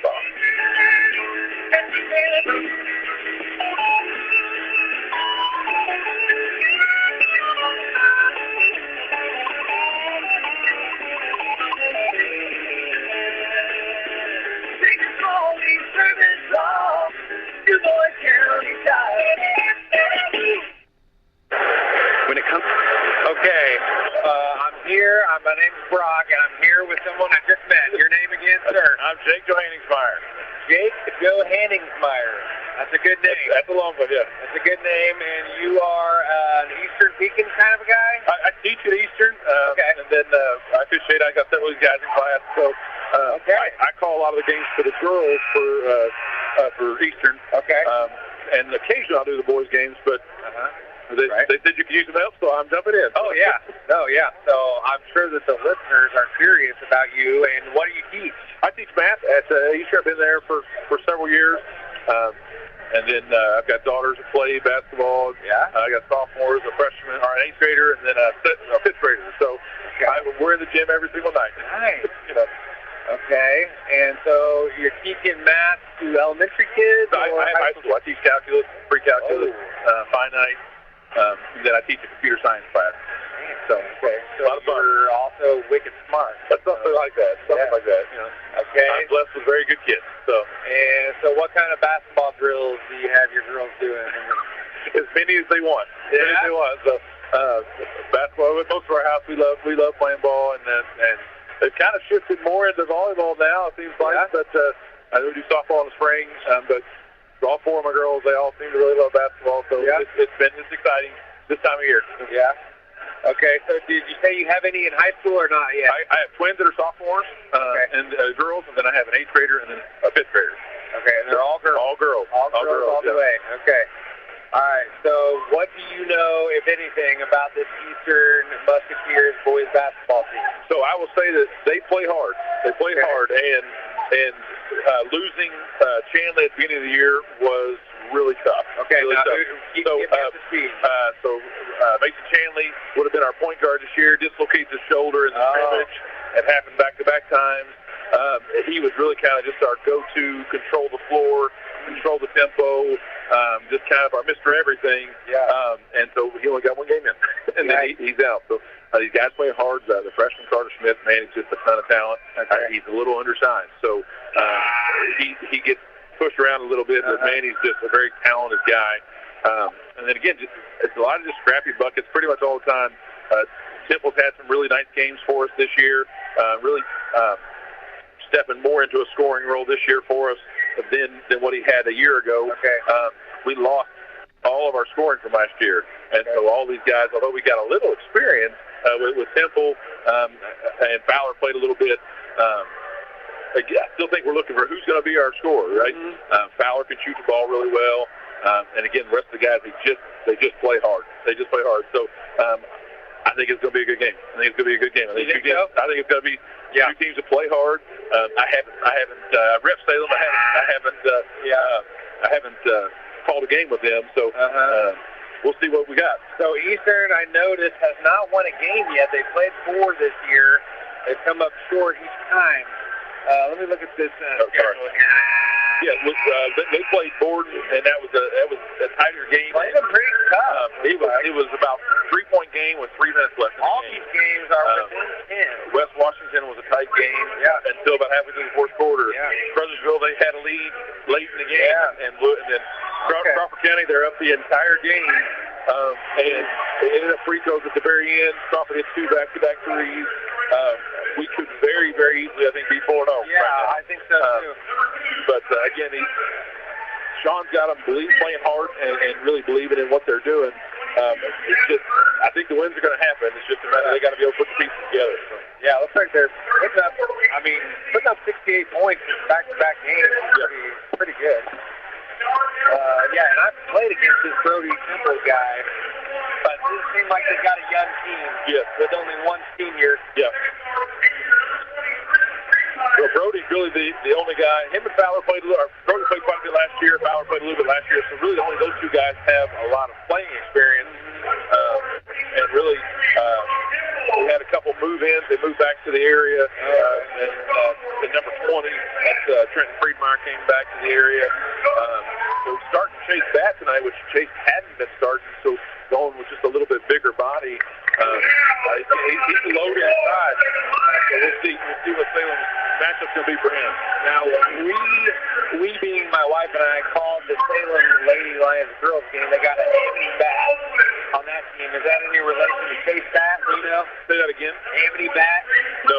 Freshman? They are distantly related. Okay. He had an older sister that played at Eastern a few years ago. His dad coaches with the girls team, but they are related to, I think, the Bat, West Washington area. And, yeah, they're all related. Right.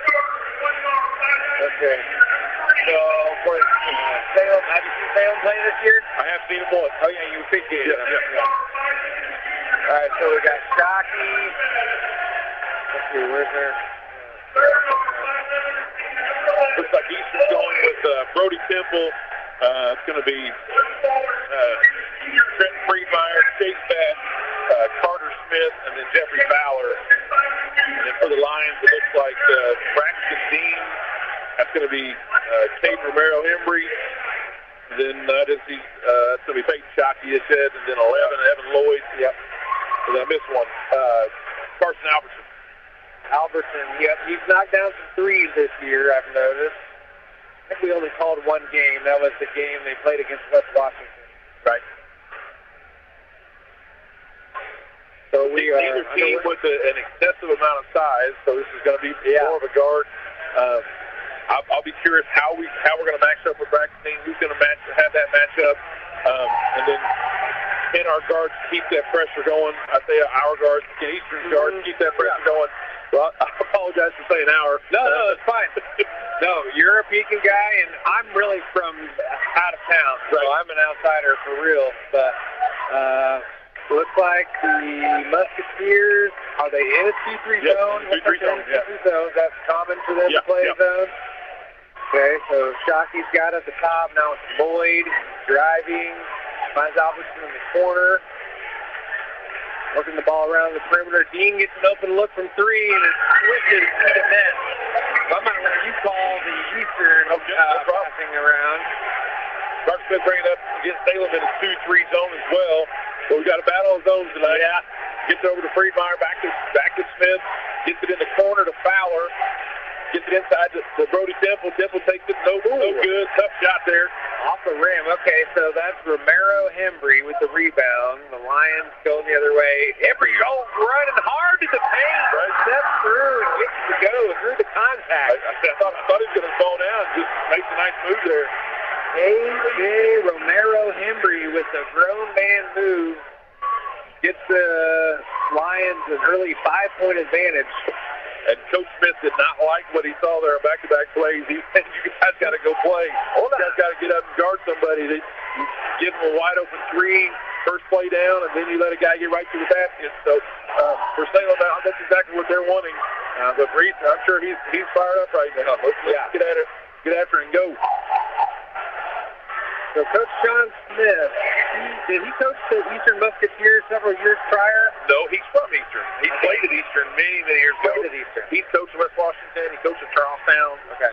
He took over as their AD last year and ended up in this role this year. So he's got a good job. Clark Smith out top. Salem with a little jump trap out of their zone. Gets it back to Friedmeier. Back on the wing to Carter Smith. Friedmeier gets into the lane, gets out to Fowler. Little contact. Back to Carter Smith. Eastern being fairly patient right now. Gets it in the lane to Friedmeier. Friedmeier takes about 15-footers and good. Got it. Okay, so the Lions will go the other way. Up 5-2. Oh, slippery floor out there. KJ falls, but gets it over to Shockey. Eastern in the zone. Shockey setting things up. It's over to Albertson on the right wing. Albertson gets a screen and finds Lloyd open in the corner for three, and it rolls in. It's the homeward bounce. 8-2. Lions on top. Sharp shooting for Lions so far. Friedmeier out top. Smith gets it to Temple in the corner. Trying to look inside. Temple makes the move. A lot of contact, and they're going to get, that's going to be Romero-Embry with the foul right there. Good strong move there by Brody Temple. Yep, Brody Temple going right into the chest of Hayden Romero-Embry. We'll have 2 free throws coming in. How's this free throw game? He's probably either our best or second best free throw shooter. I don't know his numbers. Gavin Hurst going to check in for the Musketeers, give a breather. They've played some smaller lineups, so they've tried to do a little bit of pressing. So I wonder with this lineup, do they try to get up and exactly what happened? Here we go. We got pressure. Full court press on now. Lions get it up ahead to Albertson. Lloyd now driving, kicking, Shockey three. Good. Crowd goes wild. Hayden Shockey. He did a nice tightrope there on the sideline to save that ball, and then able to find his teammate. Gavin Hurst outside. Gets it to Smith. Lions on fire here to start things off. Fowler back to Smith, over to Hurst. Gets into the corner to Temple, out top to Carter Smith for three, top of the key. No good. Ooh, nice rebound, Albertson. They'll bring it up. Kick it over to Lloyd. Now Romero drives hard and draws the contact. Hit another one to go. The hoop in the arm for Caden Romero Hembry. KJ, they call him.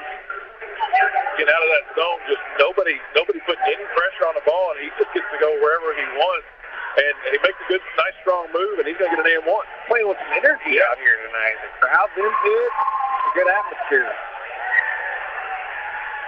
14-4 now. Early Salem lead.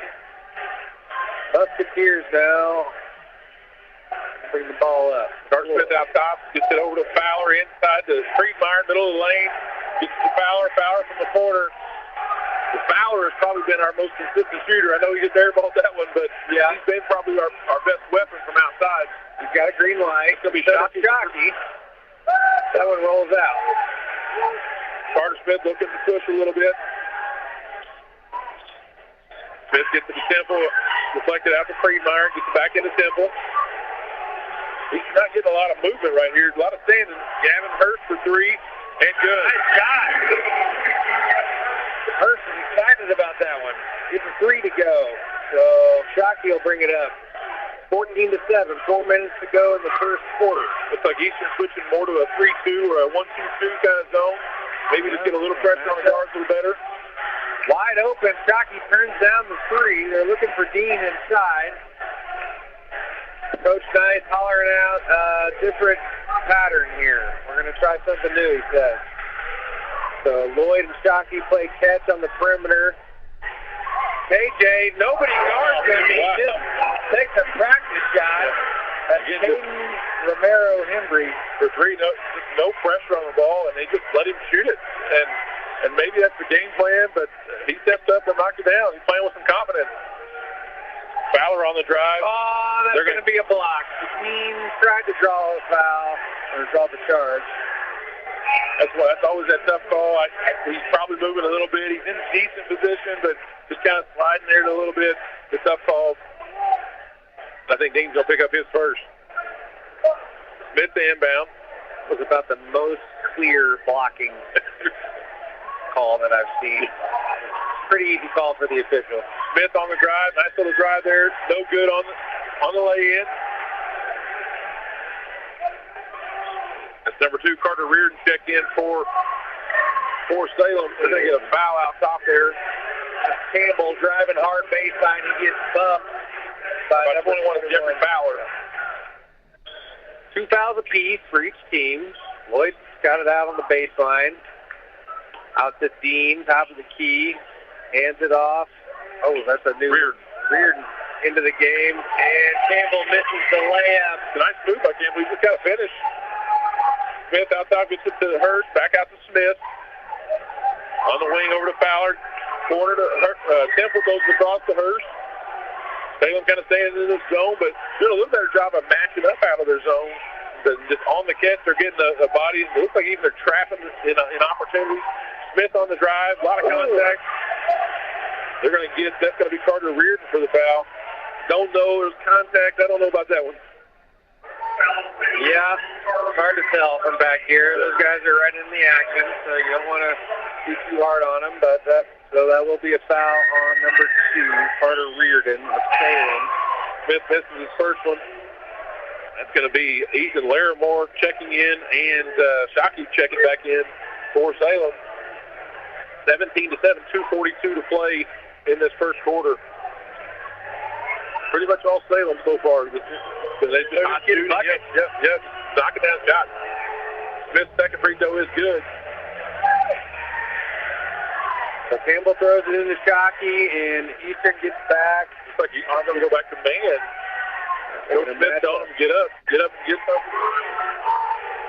You got screen there, gets Campbell a look inside, and a nice looking play there for Campbell. Gets to feed from Albertson into Campbell. Looks like Reese Lindley checked in for Eastern. Just nobody switched on that back screen. Ooh, that's ball. Smith passed over to Hurst and just right through his hands out of bounds. Yep. Those are the turnovers that it just kills you. The unforced and just a slip, and all of a sudden, you're already down 11, and this is what amplifies everything. Salem breaking the press. They find Campbell over there. Shockey's got him down on the top of the key. Ooh, the cheerleaders are in pajama pants. I like that. That was their theme tonight. Okay. I don't think the cheerleaders like the idea, but that's what they went with. Good strip there by Albertson loses the ball driving baseline. Musketeers going the other way. Smith finds Hurst. Hurst quick three from the wing. No good. Gets his own rebound. Nice. Ball's batted around. I got the free runner. Free runner says, hey, slow down a little bit. Smith finds Temple. Temple trying to go baseline. The 6'7" sophomore Larimore checks in. Forces the turnover there by Temple. Dribbles it out of bounds. So Salem will have the ball on the opposite end of their basket. Lloyd will bring it up. Trying to figure out what the Musketeers are doing on defense. Like an extended trap. That 1-2-2, but there's no defense on that one. No defense on that one. So Reardon had a drive, missed the layup, and Larimore on the putback extends this to 21-8. Reardon found himself a hole in that. Yep. And there's Shockey steps in front of the pass. Tries to lay it in, fast break style, but it's no good. Larimore ends up with it, and he's fouled going up. So 2 free throws for Larimore off the Musketeer turnover. I'm a little surprised. I've seen Eastern several games, and they're just not playing very hard right now. Defensively, they're just not playing hard. They're just letting guys go wherever they want. They're not dictating pace at all, and Salem's taking advantage. Larimore takes that rebound with no problem. He takes it from anybody. You don't have anybody putting a body on him, and it makes it easy. Now he misses the free throw, but Eastern is not playing very hard right now. So they're going to have to get back into this thing. This is where you got to keep this thing 10 and under. You get to 20, 25, all of a sudden, now we got a whole different ball game. They're going to have to do something here. Start the second quarter. And a lazy pass there on the perimeter leading to the interception and fast break opportunity. Got the second one to go, did Larimore. So it's 22-8, 48 seconds to play in the first frame. Devin Hurst brings up for the Musketeers. That's going to be Court Rice checked in. Over to Fowler. Back to Fowler, gets it into Temple. Temple's tough drive, a lot of contact. I think you could pick 1 or 2 or 3 people there for the foul on that one. They're going to get 32. They're going to get Larimore for a foul on that one. With the body. You can clearly tell that Coach Smith is saying, hey, we got to get Temple the ball inside, but I'm just not convinced that everyone else is looking to score. It's kind of, let's get Brody the ball and get out of the way. And that's not going to be a great plan. I mean, he's a great player. He's going to get his points, but you got to have other guys ready to step up, make some shots, and get in positions where Brody can find them and that kind of thing. And right now, it's very stagnant offensively right now. It's kind of get Brody and go stand and watch. It's just not going to be a recipe for success. Temple's first free throw is good. Second one is no good. Bat on the offensive rebound. Bat sneaks in there. Tries to get the offensive rebound, but it's out of bounds. Yeah. The Lions will bring it up now. Romero Hembry is re-entered the contest. Got Shockey in there with Dean, Lloyd, and Albertson. Musketeers back in a... Looks like they're in that 3-2 zone still. Zone defense. Albertson gets an open look from the corner. It's off the rim. Into the arms of Temple. Temple's going to bring it up. Finds Court Rice in the corner. Back out to Temple. 4 seconds to play. Temple going to get into the middle. Wow. Bullies his way into a shot. Body flying everywhere. Temple gets the shot off, but it's no good at the end of the period. And that will conclude the first period. 22-9 in the second game of the Washington County Holiday Tournament. We'll have a word from our sponsor and come right back. Marshall Monuments will be moving soon to 205 North Main Street. But in the meantime, they're offering up to 75% off the monuments at their current location at 106 South Water Street in Salem. This is a once-in-a-lifetime sale and features a few monuments that are still marked down to 75% off, monuments that are 50% and 25% off. Everything else is 10% off store-wide. In their 78 years of community service, Marshall Monuments has provided excellence and experience and continues to take pride in workmanship and guarantees satisfaction in the final product, and look forward to seeing you in their new showroom later this year in their new location. Corey Churchman and the staff at Marshall Monuments do everything by hand and stand by the quality of their work. When you're dealing with Marshall Monuments in Salem, you're working with expert craftsmanship and specially trained stone artisans. Call or text today at 812-412-2014 for a free estimate and to set up an appointment to see their quality work. Or stop by the shop at 106 South Water Street in Salem, Indiana. Top quality stonework at hometown prices. Come see the best monuments in southern Indiana since 1945. Evan Lloyd drains a three to open the second period for the Salem Lions. The lead is now 25-9. Lions putting it on the Musketeers early in the holiday tournament second game here at Salem High School. Smith out top. Gets it down in the corner to Temple. And just a lot of standing right now. Temple makes a move. Looks like he's going to get a travel right there. That's ball. Turnover. And again, some of that, you just got four guys watching Brody do whatever, you know, and so all of a sudden Salem's got two and had a third guy close. There's just nowhere to go. Got to move the basketball. Eastern kind of in a 2-3, but kind of extended out a little bit more. Shockey at the top of the key, looking for Romero in the middle. Nothing happens. Back over to Lloyd. Back to Shockey. Lions working on finding an angle here into the zone. They get it into the team there at the high post. Now it's to KJ in the corner. Shockey has it at the top of the key. Eastern extending their defense all the way out to half court. Now Lloyd drives, kicks to Albertson on the left-hand side. KJ Romero, top of the key. Shockey now has it. Closing in on about a 60-second possession here so far. Well, Salem's not in any kind of hurry right now. They're okay with this, you know, and Eastern's not really putting a ton of pressure on anything. So one of those, you could call it the game if you want. Comfortable 17-point lead. Shockey pulls up from 15 feet. It's possibly blocked, but no. The guy shakes his head. It's an old-fashioned air ball. I really thought he got a piece of that one, but just the way it came out of his hand, it looked like the defender got a piece of it. But it'll be Eastern basketball. Out of bounds. Smith bringing it up again. Salem playing in that 2-3 zone. And again, if you're Salem, I don't know why if it ain't broke, don't fix it. Carter Smith, ball got kicked there. Nobody said anything. Smith back in the corner, tries to find Bat. That's ball. It's going to be kicked out of bounds. Again, I think the teacher's got to be able to just get some movement offensively. I know it's a zone, and maybe you're going to be around more the perimeter, but we just got to get some more movement. Fowler gets the ball, high post to Bat, back finds Temple. Temple gets back to Bat. Interior feed. Yeah, nice pass there. Yeah. Bat with an easy two. Shockey up ahead to Albertson. Now it's over to Romero Hembry. Lloyd's got it in the left corner. He drives. He's in the paint. Kicks it out. KJ Romero off the back iron. Three-point attempt, no good. Rebound, Shockey. Shockey forces his way into the paint. It's wrestled away by Temple. And it's a scrum on the floor. What just happened? They're going to call foul on Salem. It looked like Shockey grabbed Carter Smith's arm to kind of get his arm out of the way.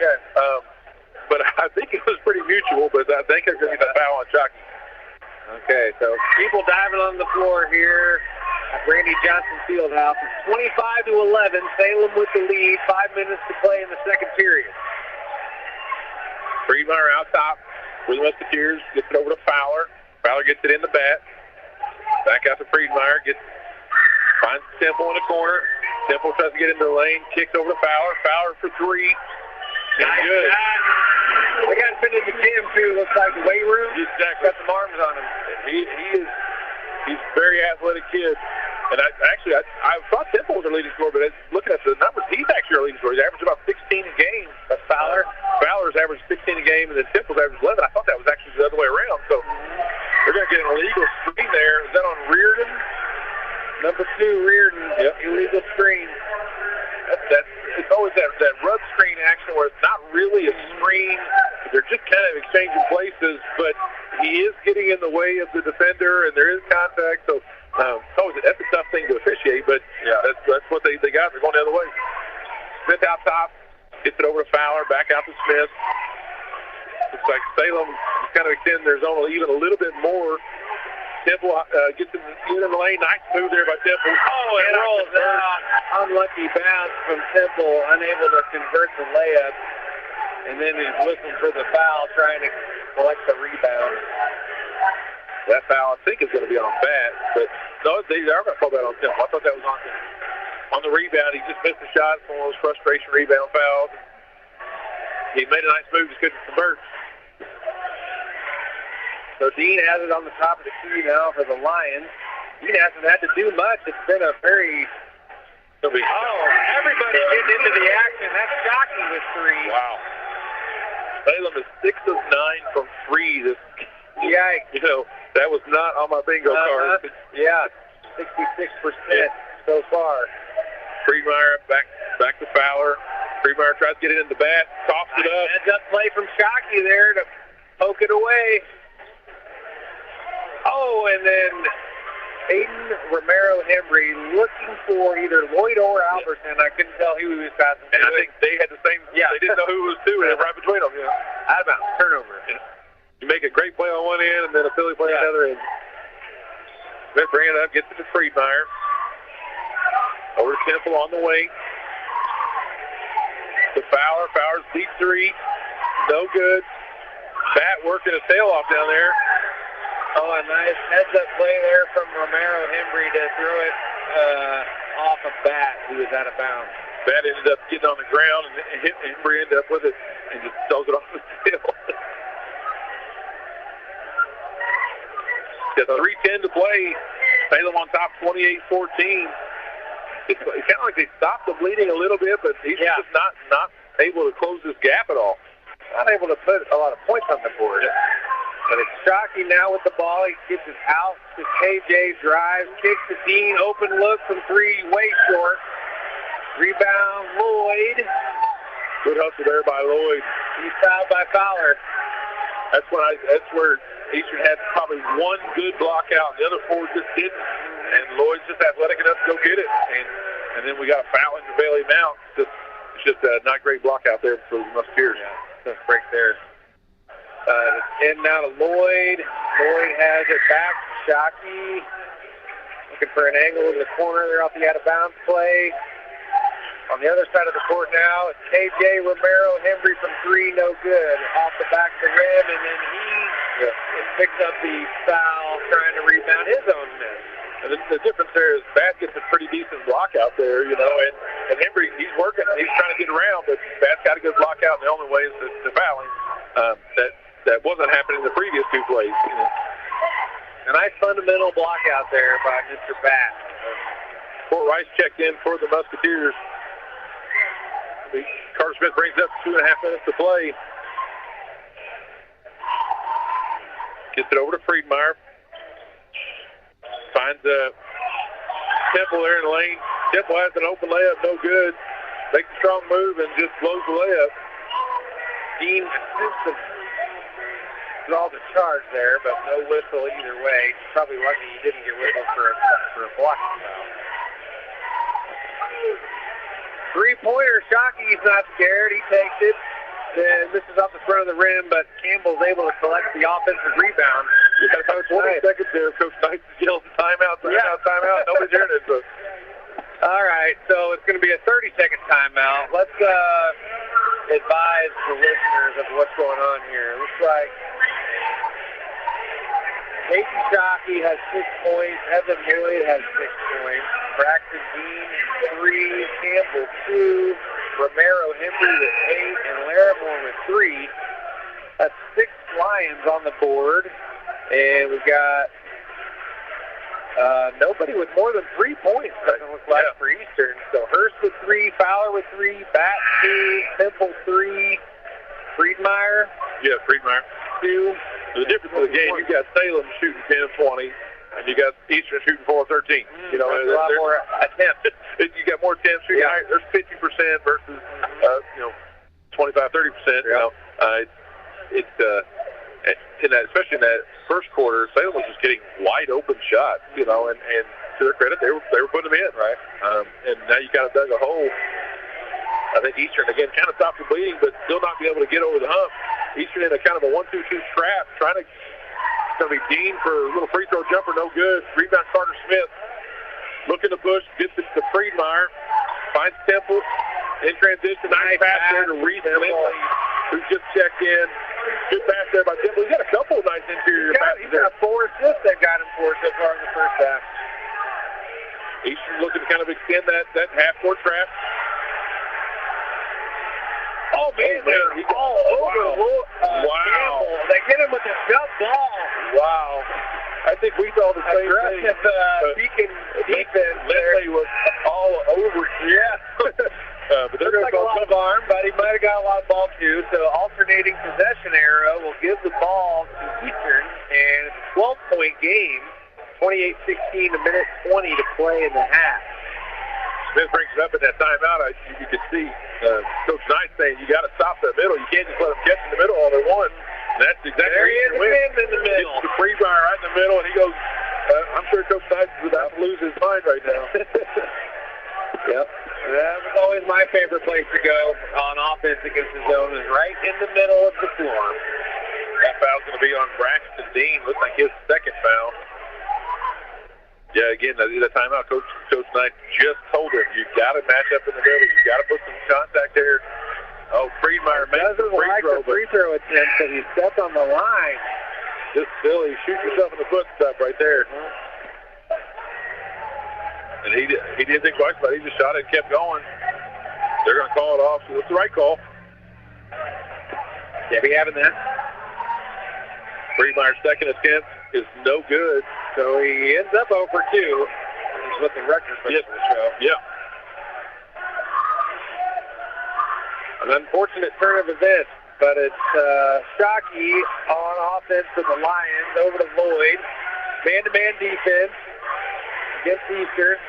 Looking for Hembry. Oh, makes a nice move, but it's stolen. Tapped away. Temple with the steal.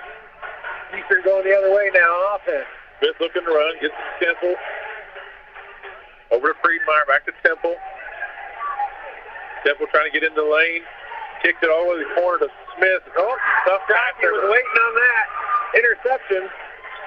Oh, and then he dribbles it right out of bounds. Shockey looking for an angle there on the fast break. Shockey likes to dribble. He likes to get that offhand up there.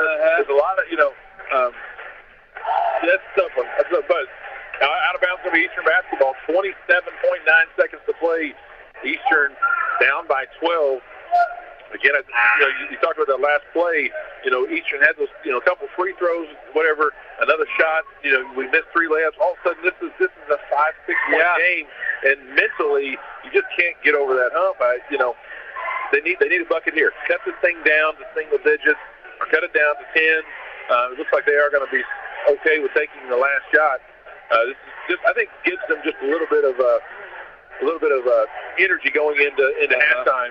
Just say, hey, we got this down to 10. We could have been a whole lot worse the way Salem shot the ball. Open look, they got what they wanted. No good. Oh, man, a physical play there underneath on the rebound. Who are they going to get the whistle on? They're going to call it on Campbell. That's the Salem Lions. That's going to be Campbell and Rice were just kind of going at it on that one. Yep. So, I didn't. It looked like Campbell had position, but he must have grabbed a hold of him or something. They were battling hard. That is going to be a bonus. So, not been a ton of fouls in this first half. So Rice is going to go to the line for the double bonus.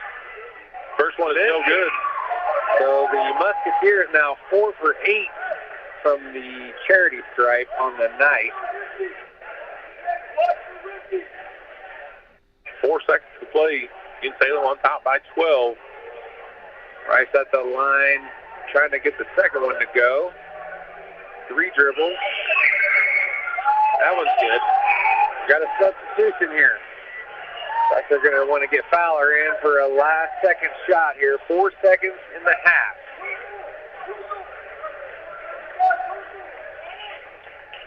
(28-17). Romero Hembry gets it in the shot. Get back to KJ. Open look, Albertson from 3. Oh, it rattles out. They got the look that they wanted on the situational out-of-bounds play there, and it rattles out. So, for Albertson, he did not end up with any points that half. He had a rebound and 2 assists. The halftime score is 28-17. We'll take a little break and come back with some more analysis. To getting the job done right, from driveways to bridge work and paving to construction and excavating, there's one name you can count on: Temple & Temple Excavating. Serving homeowners and also handling big jobs for city, county, and state highway projects, they've built a reputation on quality work since 1948. Driveways, construction, demolition. If you need it moved, cleared, built, or torn down, call Temple & Temple Excavating at 812-883-6644. Temple & Temple have been supporting Washington County for 77 years, one project at a time. Call Temple & Temple today at 812-883-6644 or find them online at templeandtemple.com, where you can also apply for job opportunities. It's 8 seconds of pure adrenaline. Man versus beast. Hell on hoof. This isn't your mama and papa's rodeo. This is the one and only professional championship bull riders. The Tucson Invitational. Buckle up, Fishers. We're live at the Fishers Event Center. Saturday, January 10th at 7 p.m. and Sunday, January 11th at 2 p.m. See the world's greatest bull riders, banner records, jaw-dropping, bone-crushing action, plus blazing fast cowgirl barrel racing. The first 300 kids through the doors get a free cowboy hat. Don't miss the professional championship bull riders. Saturday, January 10th at 7 p.m. and Sunday, January 11th at 2 p.m. Fishers Event Center. Get your tickets now at tcdtour.com.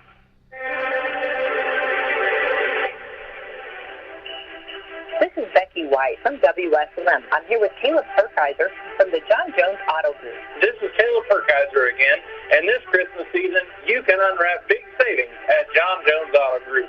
At our locations in Salem, Gordon, Greenville, and Scottsburg, we're delivering holiday cheer with incredible deals on new and pre-owned cars, trucks, and SUVs. Whether you're heading over the river and through the woods, or just across town, John Jones has the perfect vehicle to make your holidays brighter. With friendly service, hometown values, and year-end incentives, there's no better time to upgrade. From our family to yours, Merry Christmas and Happy New Year. John Jones Auto Group. Remember, you see so many because they paid so little.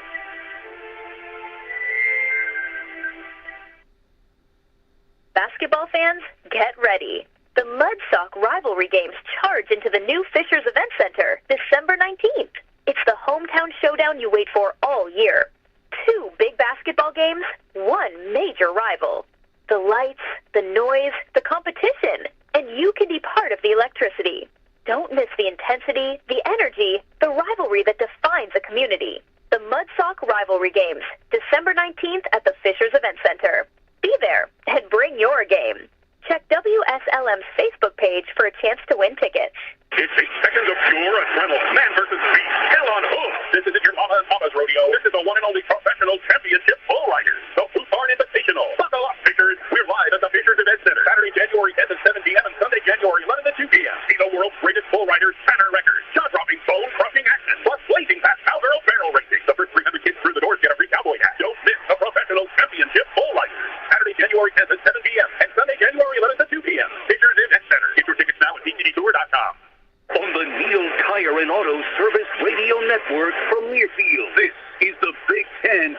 Takes the snap. Back to throw. Gets a long pass downfield. He got Charlie Becker. He made the cut. Charlie Becker with a grab inside the 30-yard line. Mendoza takes the snap. Wants to throw it. Fires it down the field. It's for Elijah Surratt. He makes the catch. Touchdown! And Indiana's back on top. The snap. Fielding kicks the ball. It is wide. Wide to the left. He missed it. And Indiana will take over the football. And they have the lead at 13-10.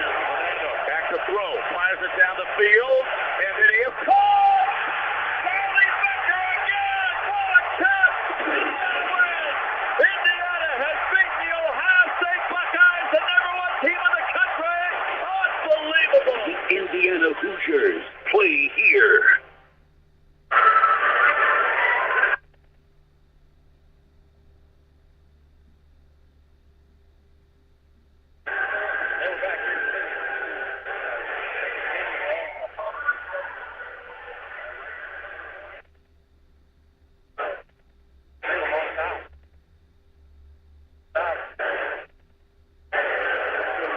There. We good. Oh, I'm so sorry. I did wrong, but Salem on top 28-17 here at halftime.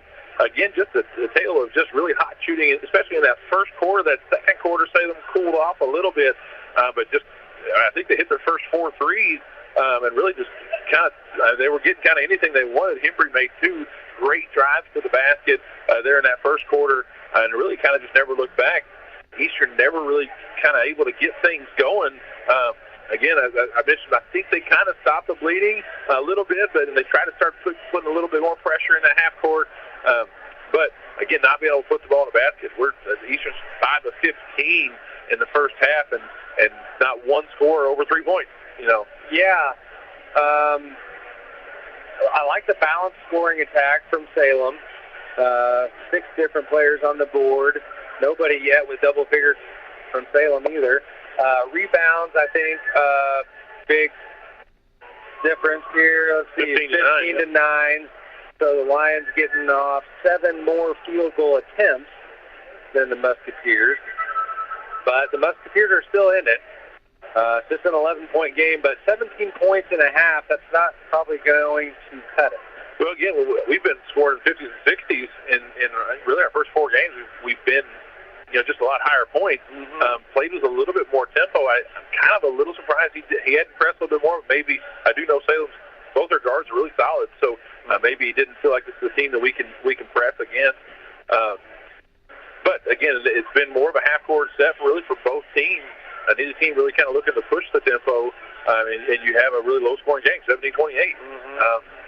Not exactly what I was expecting tonight. Eastern, 8 guys scoring, but nobody scoring more than 3. Salem's got 6 guys scoring, a little bit more rounded. You got 8, 6, 6. But again, the tails, it's got to be that 3-point shooting. They're 6 of 13 from 3, and I think they were 4 of their first 7. And so again, it's the tail of the first half is just their shooting's been lights out. So a little under 3 minutes left to play. We'll come back for some second half action right after these words.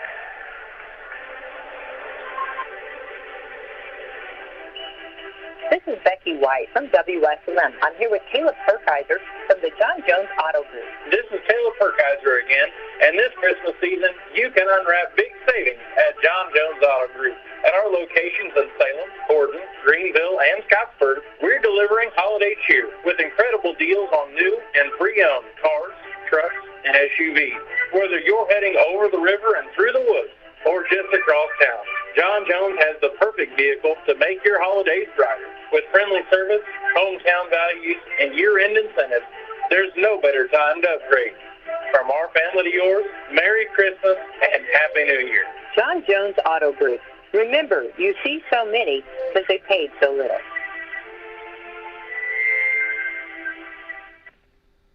Introduce your family and friends to one of Salem's oldest traditions, home cooking from Mama Rosa's in Salem. Whether you're getting that one-of-a-kind tasting pizza, baked spaghetti, hot sandwiches, or a variety of other Italian food and artisan pizza, Mama Rosa's has something for everyone. Open Tuesday through Thursday 4 to 9 for dining and carry-out. Friday and Saturdays from 11 a.m. to 10 p.m. and Sundays from 11 a.m. to 9 p.m. Mama Rosa's brings their famous pizza buffet to you on Friday from 11 a.m. to 2 p.m. for just $12.99. Choose from a wide variety of pizzas, homemade soups, and a large salad bar with their homemade potato salad, slaw, and desserts. Then come back for Friday night's home-style buffet from 4:30 p.m. to 8 p.m. or 11 a.m. to 2 p.m. on Sundays for $15, where you'll find a variety of good, home-cooked foods. Children's buffet is $7 each. Stop in and see Joanne and her family at Mama Rosa's and make some new memories or relive your childhood with that one-of-a-kind taste. Dine in or call 812-883-6296 to take the great taste of Mama Rosa's pizza home with you. I got to get involved in one of those Mama Rosa's buffets. Yeah, I get it. I only hear about it on the radio. I've never experienced it. Have you? So, I have not. You're going to laugh, and I shouldn't say this, but I'm going to. I've lived in the area for a long time, and I finally had Mama Rosa's pizza just this past year. All right. It's fantastic. Yeah. I'm like, where have you been all my life? My wife's like, yeah, why don't we go there? And I'm like, I don't know, but it was absolutely fantastic. So, good pizza, Mama Rosa's, great pizza. And the buffet. I'm a sucker for a buffet. But it's only on Fridays. Yes. Okay. Sounds like they got a Friday dinner buffet. Okay. And it sounded like they got a Sunday lunch buffet. Okay. I'm definitely a sucker for a buffet for sure. Okay. We got a second half coming at you. Braxton Dean knows they're going to go the opposite way here. Salem's going to take it out of bounds. 28-17. We're at a boys basketball game. It's a holiday basketball tournament. County tournament. Peyton Shockey has the ball now at half court. He's being guarded by Smith. We're underway. Albertson back to Shockey. Into Romero Hembry. He's got an angle. Gets it up, and it just rolls off the rim into the hands of Friedmeier. Temple saved it. Oh! Friedmeier, just a silly turnover. He was gonna throw the ball up, and he kind of jumped, and then he realized that he couldn't. He came back down with it, tried to throw back Temple. It's going to be a travel. It's the right call by the official. But those are again ones that coaches got to just lose their mind over. Totally unforced. Looks like Salem going back with Embry, Albertson, Shockey, Dean, and Lloyd, whereas Musketeers going back with, I guess they just checked in. Court right. Out. And they're going back with Gavin Hurst, Trent Friedmeier, Carter Smith, and then Brody Temple. We got Lloyd now driving baseline and hits himself an angle, but misses the layup. Temple secures the rebound for Eastern. He's going coast to coast. The ball's over KJ Romero Hembry. Oh, they got a flop call. That's the warning. A flop warning on Romero Hembry. I've never seen that in my life. So that's a new thing this year. Yeah. The new thing this year, and they want to enforce that where there was a little contact there, but he absolutely just tried to sell it. That's right. Trying to take a charge, trying to sell the charge. Ran a nice ball movement there, breaking the press. Shockey to Dean to, I think, Romero Hembry. Lloyd laid it in, yeah. Get Lloyd working that backside. Got a nice look. He gets the ball in the Temple, going up against Hembry. No good on the little turnaround. Rebound by Dean. All right, so Romero Hembry bringing it up. Dean posting up. Shockey's got the ball at the top of the key. Eastern's matched up. Man-to-man defense. Albertson's looking inside, trying to find Dean. Lloyd now got on the left side, looking inside. Shockey over to Albertson. He drives. I think he got by a travel right there. Oh, and then Romero Hembry slides his feet. Couple of slow drags here. Eventually the whistle gets blown and a turnover. Hayden Romero Hembry. Looks like Batt's going to check in for the Musketeers. Batt's in the game. He's got 2 points. 30-19, Salem on top. Carter Smith bring it up. Salem staying in that zone. Oh, Dean almost had a steal there. Hurst gets it back out top to Smith. Smith finds Friedmeier. Friedmeier's going to fire for three, and good. Again, I think that's the first time in a while we've had this down to single digits. The Eastern cuts it to 8. It's going to be Shockey with a nice drive. All the way to the rim. Open the arm. Peyton Shockey. In that half-court trap, they got a trap up there, and the ball just went right back to Shockey, and nobody. He went all the way from half-court all the way to the rim, really untouched until that last little bit. Yep, just a little too easy. You got a decent trap, but then somebody's got to rotate over and take that next pass. Shockey with a nice move into the paint, gets himself a three-point play, and the lead is back up to 11 for Salem, and they got the full court pressure on. Ballard just checked in. Friedmeier there, half court. Man, a lot of contact there. Bat on the wing. Out to Hurst. Fowler on the wing. Back out to Hurst. Versus over to Smith. Smith tries to get to the lane. Kicks to Friedmeier for three. Jumper. No good. Rebound Smith. Kind of just the opposite. Salem's not blocked out there by the line. Carter Smith able to get a rebound. Nobody blocked out for the Lions, and Smith gets an easy putback. So down to 9, the lead, that is. KJ Romero into the lane. Gets whacked on his way up on the left side of the rim. He's going to take 2 free throws. It's going to be a foul on number 54, Bat. I was looking at our stats at halftime. Yeah. You probably wouldn't believe that our leading rebounder is actually Carter Smith. Carter Smith. The smallest guy on the floor, number 1. Our leading rebounder, averaging 6 rebounds a game. Good for him. It's probably not a great thing for our big guy. Right, yeah. Well, you can tell he knows how to play. Yeah. So the free throw is good for Romero Hembry. Second one's up and also in. Back to 11. 35-24. 5 minutes to go in the third. Salem over Eastern. Temple going to the rack. Finds Carter Smith in the corner for three. No good. Air ball. Dean on the rebound. Shockey up ahead to Lloyd. So stolen. Again, Salem looking a little bit more. That's a charge. And the crowd goes wild. Both teams looking for a little bit more tempo there. Salem really hadn't been looking for tempo, but Shockey got the rebound. He was off to the races. Made a tough pass there. Eastern able to pick it off, but then got an offensive foul there on the other end. Friedmeier's going to pick up his first. Good defense there by Shockey. Yep, got himself in position and took the charge. Up ahead to Alberton. He's looking for Dean in the post, but that is a steal. Turnover there by Lindley, who just checked in. And then it's a steal by the Lions. Simples mishandles the ball. But he tries to get it right back. And he is. The ball's going back and forth. I don't know who's keeping track of all this. Steal, turnover, but Eastern has the ball now. Smith brings up, finds Lindley. Back to Smith.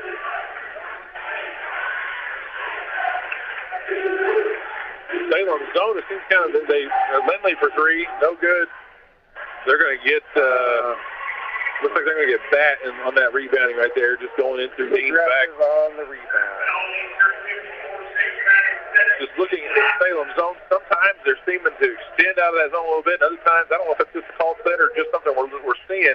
And other times, like that time, they're just kind of staying back and letting them kind of go pass around. Obviously, you got an 11-point lead, so you're not in any hurry. Yeah. And then it looks like nice just every once in a while, we're going to go jump. So Musketeers appear to be in a trapping zone defense as well. Oh, the Lions try to feed Dean inside, and the pass from Carter Smith or Carter Reardon.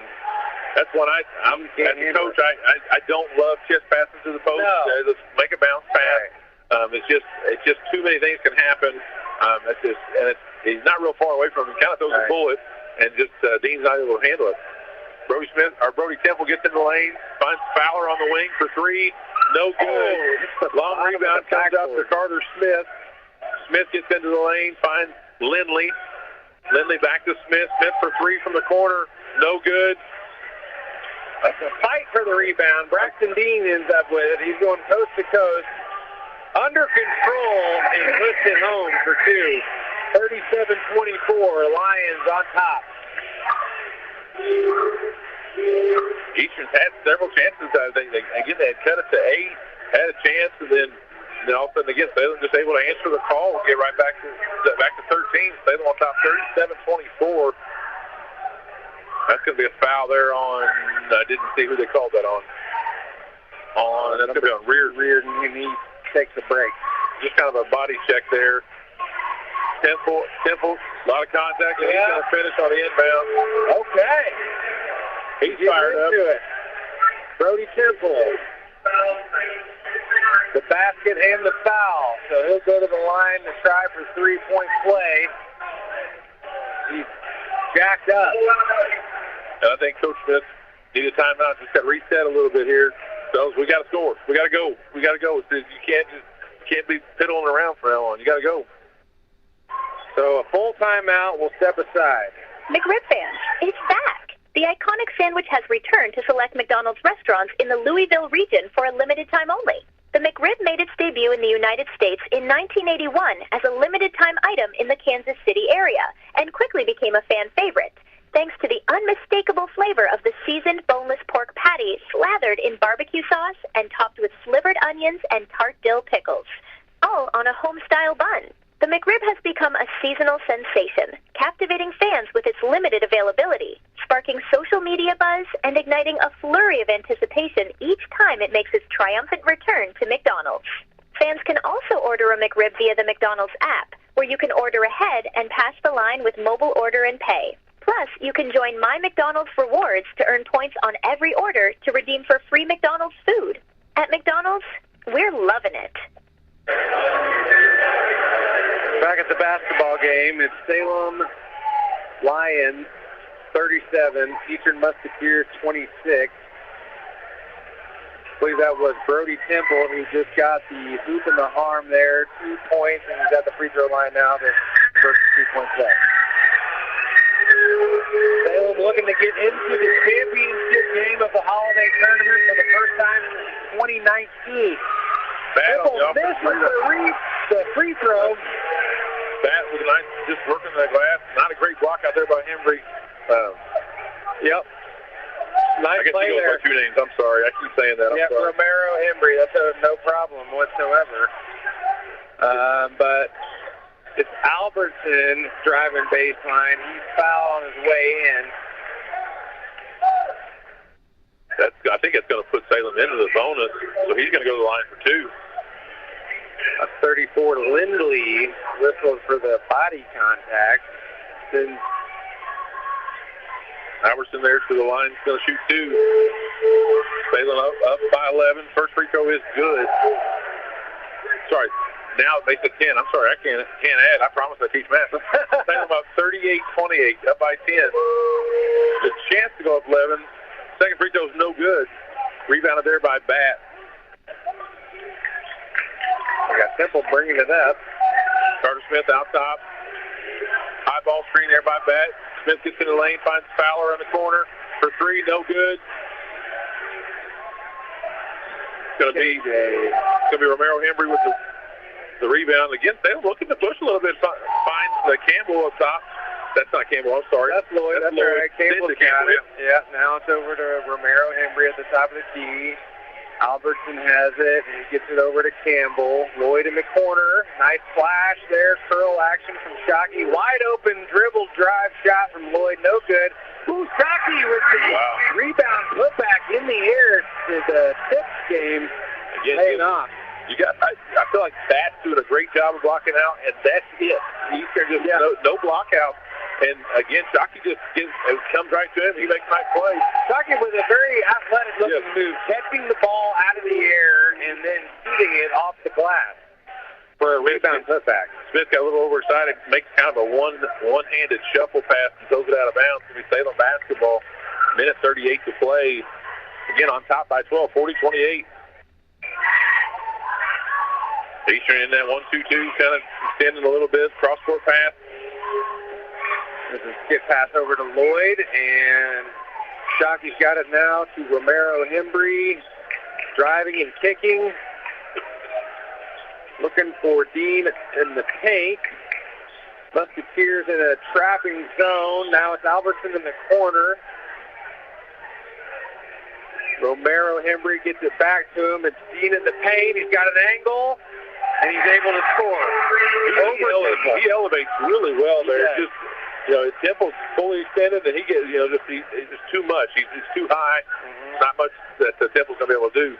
Smith gets in the lane, finds Temple drive. Oh, rejected by KJ Romero Hembry, but Temple able to collect the block shot and put it in. Lloyd now driving all the way. Looks like one official was wanting to call a charge, the other one wanted to call a block. What happened there? I was going to say, it looked like the guy on the table side was going to call a charge. The guy underneath was going to call a block. If anything, maybe Temple split under him a little bit. He's in a pretty good position, but maybe slides in there a little bit. Either way, that's one of the toughest calls in basketball. There's a lot of contact either way. Right. Evan Lloyd takes it hard to the cup and gets rewarded with a trip to the free throw line. He makes his first one. Braxton Dean is subbed out, as is Romero Hembry, and Bat for the Musketeers also taking a seat. Looks like Campbell's in the game now. And Larimore just checked in. Yep. Second free throw is good. 40 seconds to go in the third period. Fowler brings it up. Court Rice just checked in for the Musketeers. Finds over Temple. Gets to Gavin Hurst. The corner to Rice for three. There it is. Good. 44-33. Salem on top. 20 seconds to play in this third quarter. Albertson got a tip of it. Finds Lloyd over to Campbell. Campbell for three, no good. Again, just no block out there. What's the call? Timeout. Oh, timeout. Okay. I was going to say, there's nobody guarding anybody. He almost had a layup, but right. Coach Nice might have just taken a layup off his team. Two Lions had the ball, and on the offensive rebound, there's 11 seconds to go in the third period. It was kind of a scramble for the ball. Once he being Coach Nice, the Lions had secured possession, he went ahead and called a timeout. I think he's going to draw something up here for the last second shot of the third quarter. Yeah, this is one of those you want to make sure you're getting the last second shot. You don't want Eastern to be able to cut this to single digits. Mm-hmm. So you'd almost rather take no shot than to give them a chance to put a three, cut the thing to 8. We'll see what he drew up. Like a baseline out of bounds play. They get a wide open layup out of the timeout for Hayden Romero Hembry. A little screen-to-screener action. I don't know if that was on purpose or what. It looked like Shockey was trying to foul on purpose. Yeah, I don't fully understand that one. They did that. They do that sometimes, yes, to prevent easy layup or set play from developing at the end of the quarter. So Shockey burns a foul there. And there's another one on Shockey. 4.6 to go in the third period. That's 3 on Shockey. I think it's 3 on him. He just picked up 2 in a row. No, they got. Temple gets an open look. Off the rim and no good. Man, dangerous play there for the Lions, but they escape with a 13-point lead going into the fourth quarter. We'll be back for the final frame. It's 8 seconds of pure adrenaline. Man versus beast. Hell on hoof. This isn't your mama and papa's rodeo. This is the one and only professional championship bull riders. The Foodhorn Invitational. Buckle up, Fishers. We're live at the Fishers Event Center. Saturday, January 10th at 7 p.m. and Sunday, January 11th at 2 p.m. See the world's greatest bull riders, banner records, jaw-dropping, bone-crushing action, plus blazing fast cowgirl barrel racing. The first 300 kids through the doors get a free cowboy hat. Don't miss the professional championship bull riders. Saturday, January 10th at 7 p.m. and Sunday, January 11th at 2 p.m. Fishers Event Center. Get your tickets now at DTDtour.com. The holidays sound better on WSLM 97.9 FM. We're playing the perfect soundtrack for your holiday season, now through December 25th. Spread the cheer this season with WSLM. All right, Jake. Coming into the fourth quarter, we've got 3 Salem Lions in double figures all of a sudden. Peyton Shockey with 11, Lloyd with 10, and Romero Hembry with 12. There was a dispute. I think one of the officials had given the timeout to the wrong team, and Salem's coach was like, "Hang on, we should have another timeout." I think he signaled just got one. Like, hang on a minute. Officials were able to get it together. Guys said, "Hey, this was my fault. I think he just pointed the wrong way." I think they were able to get it cleared up. Salem's coaches haven't been real animated. They were a little, it's like, hang on now, you got to fix this, right? You don't want to get in where late in the game there's a timeout situation where he gets penalized over a silly mistake. So the striped shirts are figuring everything out. They're making notes at the floors table. They're marking things down. I think the table did what was said to them. I think the official I think Eastern called a timeout, and he signaled that Salem had called the timeout on the previous play. Salem's like, hey, what the heck? That wasn't us. I want to make sure we're keeping careful track of the timeout. And we're still discussing it before the ball gets thrown into play here. The legendary Ray Opal on the scorebook for the holiday tournament. And he will adjust the possession arrow as Temple throws the ball into the field of play. Gavin Hurst brings center wing, finds Fowler. Salem's kind of in that 2-3 zone. Hurst on the wing, gets into Friedmeier. Nice pass there to Temple. Temple able to make a lot of contact. Wow. Musketeer bench looking for a foul. Looks like a lot of contact, but no whistle. And the Lions now on the attack. And they get Romero Hembry for step. Too much pivoting there on his post move. Coach Smith getting excited. Yep. It looks like they're going to give a bench warning. Oh, warning. Okay, all right. Looks like he was about to tee him up. Coach Smith getting excited about the officiating. They're in a 13-point hole. Yep. Them being Eastern Musketeers on the attack. Just so many opportunities for the Musketeers, just not able to capitalize. Gets it into Friedmeier. Fowler from the corner. Rebounded there. Good hustle there by both teams. Nobody able to kind of come out with it. It's going to be a kicked ball. I think he's going to call. I think Friedmeier kicked it. I don't think it was on purpose, but kicked it in. So, Salem basketball. You're an official, are you not? Yeah, yes. So you can't kick the ball like to move it from place to place. You can't gain an advantage. You can't kick intentionally. You can go off your foot. That's a different story. But you can't make a kicking action, and you can't get an advantage from that situation. Eastern a little bit more helter-skelter on the defense, just trying to create some havoc. Salem cross-court gets out to an open three. No good. Rebounded there by Fowler. They got by with the travel there. Gavin Hurst will bring it up. Smith out top with the ball. Lions chilling in the zone. High ball screen. Finds Hurst for 3. Top of the key. No good. Rebounded there by Romero Hembry. Romero comes up limping. Lloyd has it now in the front court. Albertson back to Romero Hembry. Shocking out of Lloyd. Open in the corner. Air ball. Right in front of the student section. He wanted that to go down. Oh, a nice no-look pass in there to Dean from Romero Hembry, and he puts it in. Again, good elevation there. I guess they're going to get a delay game there on he just can't do that. Yeah. So it's not a technical. It's a warning. When you make the basket, you should not leave it alone. Or hand it to the person or hand it to the ref. They up by 15. And Eastern just not playing with a ton of urgency. Finds Temple. Temple back to pass there. Jockey again with the anticipation. Gets another steal. Let's see if they got steals on here. No, not on this document. But he's got at least 3 on the night, does Peyton Shockey. Albertson has it now on the right wing. It's the fourth quarter. 5:30 to play. Salem with a 15-point lead. here in the second game of the Washington County. Oh, Dean wide open under the basket. Romero Henry finds him.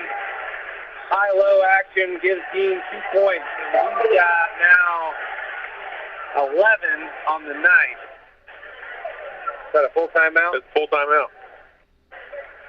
All right, let's hear what Rodney Bruff has to say. Drew and Johnson Scott here to tell you that American Family Insurance is committed to protecting your dream home so that your family has a place to share laughs, celebrations, and milestones, which is why their new homeowner discount rewards customers who have purchased a new home in the last 3 years with a discount on their homeowner's policy. American Family Insurance. Insure carefully, dream fearlessly. Contact Rodney Bruff, agent at Rodney S. Bruff Agency Incorporated at 812-277-1400 today. Discount and savings amounts and eligibility will vary. Some restrictions apply. American Family Mutual Insurance Company, SI, and its operating company, 6,000 American Parkway, Madison, Wisconsin. Products not available in every state. We're back here at Salem High School. Salem on top 50-33 with 5:20 to play. So Salem just doing it. I mean, we got 4 guys in double figures right now. Again, playing really unselfish and really taking good shots. They definitely cooled off in the second half. But again, I've been impressed with their just shot selection. And here in this last probably 3 minutes, man, they've been able to find whoever they wanted. They've had 2 really nice interior passes there to Dean on the inside, get him a couple easy buckets. Really done a really nice job just taking care of the ball. Each are not able to kind of get them up and playing out of control or anything like that. So hats off to Salem and especially their guards kind of just taking control of things. Again, if Eastern's going to have any chance, they've got to get moving. They got to start attacking the basket and make something happen. Coming up on 5 minutes to play in the contest. Musketeers on the attack. Smith, that's going to be Ty Stevens to check into Friedmeier. Rebound, Lloyd. Lloyd for Salem, bringing the ball to court. Get back out to Shockey. Shockey forward to KJ Romero Hembry. He's content to just hold the ball there while no one guards him. Here comes Temple to guard him, so he shoots it over to Lloyd in the corner. Lloyd's got it. He dribbles it out of the left corner, back to Romero Hembry. Now he crosses. Oh, wow. Man, Lloyd drives hard. Number 2, Steven, on defense. They call the foul on... They call Ty Stevens. I think that could have been an offensive foul. Could have gone either way, yeah. Could have been an offensive foul, but it's a defensive foul. So Phil will take it out on the baseline, gets it up to Albertson. Behind the back dribble, slides it over to Dean. Tries the entry pass to the post, but it looks like it was kicked. Kicked by Pro Temple. So it'll be a dead ball out of bounds, and we'll take it out on the letter A. Nope, going to stand on the L. Hayden Shockey throws it in to Dean. He's open. Coach Knight draws up another lovely out-of-bounds play for an easy 2-point shot. 52-33 now, the advantage for Salem over Eastern. Smith driving and kicking to Temple. He gets a shot off in the middle of the lane. It's no good. It's rebounded by Salem. Again, May got by with a foul there by Temple. Letting them play here late in the game. Romero Embry gets an angle, strides hard, and he's fouled hard. An intentional foul called on Brody Temple. It was a hard foul. So he clearly had one hand in his back and just goes through his back. I don't know if that's flagrant, but it's definitely it's unnecessary. Yeah. It's not a basketball play. You're just kind of I would have to agree with the call. You hate it because it's been pretty physical. It was physical on the last play, but clearly he's got a hand in the guy's back. So. And Romero Henry made a nice move and had his feet for sure going to the rim. So Temple's just trying to make sure he didn't get the shot off, put the hand in his back, and fouls him hard. Results in an intentional foul. He didn't make the shot, right? He did not. 2 shots coming. He made the first one, dictating Romero Hembry, and then Brody Temple's going to have a cheat. He's got 3 personal fouls. Second free throw is off the back iron and not successful, but all of a sudden, it's a 20-point advantage for the Salem Lions with under 4 to play in the contest. Again, you think it was just right there with about a minute left in that third quarter. It's an 8-point game. So Salem really able to take care of business here in this fourth quarter. Another out-of-bounds play right to Dean. No communication there by the Eastern defense. Coach Knight earning that stipend with the lovely out-of-bounds plays drawn up. He's 7 of 9 with 15 points. Just had a fantastic game, and really just being rewarded, being right spot, right time, and the teammates finding for easy layups.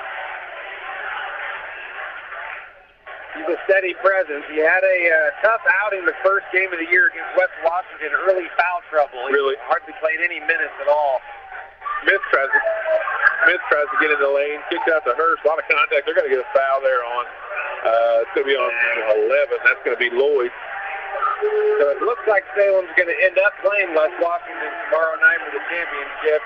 I'm sure they'll be looking for some revenge, and that lopsided victory that West Washington enjoyed for their first game of the year was certainly in large part due to Braxton Dean's absence from that game. Correct. West Washington, I was very impressed with them. Just their guard play solid, their big guys solid. They're going to have their hands full. But this team right here, man, if they can shoot this way, they're going to have a chance to win this thing tomorrow night. Yep, 6 of 16 from three-point land this evening. Kind of trailed off a little bit, but still a good clip. I don't think they did a three to that. Carter Smith for three in the corner, no good. That was an awkward rebound. Yeah, tries to get the rebound, but falls down and loses out of bounds. So Eastern will now control the ball. They'll take it out on the sideline in front of their bench. With under 3 to play and down 22. Number 22, Hurst, looking to throw the ball in, and we got a substitution. That's going to be, is it Rafe Wells? Rafe Wells has entered the contest for Salem. Albertson out there. Carter Smith out top of the ball. Gets in the lane. Out to Hurst. Hurst finds Steven on the outside. Hurst round to Smith. Again, Salem's kind of zone, just nowhere to drive, no angles. Hurst is going to try to fire for three, double pumps, and kind of throws it. It's going to be Campbell on that rebound. Lloyd's going to make a nice drive. Maneuver by Lloyd, and it's tipped in by Campbell and Rakewell. I think 20 got that one. Timeout. It's going to be a timeout there with Eastern. So the bench comes in. That's Callaway and Wells and Campbell coming in off the bench during that last break for Salem Lions and getting the offensive rebound putback, putting some new energy and some new life into the crowd and the bench, extending the lead, ballooning the advantage to 24 now. Well, again, it's both sides of the coin here. Eastern, I think they just kind of waited around. They kind of stayed at 10 for about a quarter and a half, and just Eastern never really able to put this thing, to get it back into play. And then hats off to Salem. They just kind of let it stay that way for quite a while, and all of a sudden they said, well, we're just going to put this thing away. And again, Dean steps up. Campbell's played well. I mean, really, Salem, all of these guys have played really well tonight. I don't know that they've had a weakness tonight.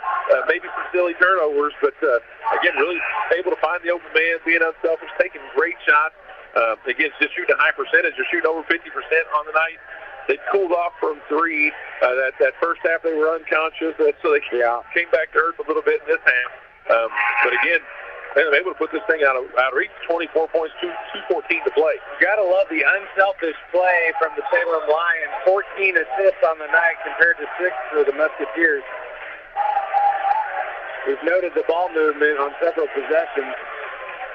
So here we go. It's the Musketeers trying to cut into this lead here at the end of the game. About 2 minutes to go in the contest. That's going to be into Cordell Hurst, who checked in about a minute ago. Strong move. He's going to get fouled there. That's going to be 34. I do not know who that one is for the Lions. For the Lions? 34.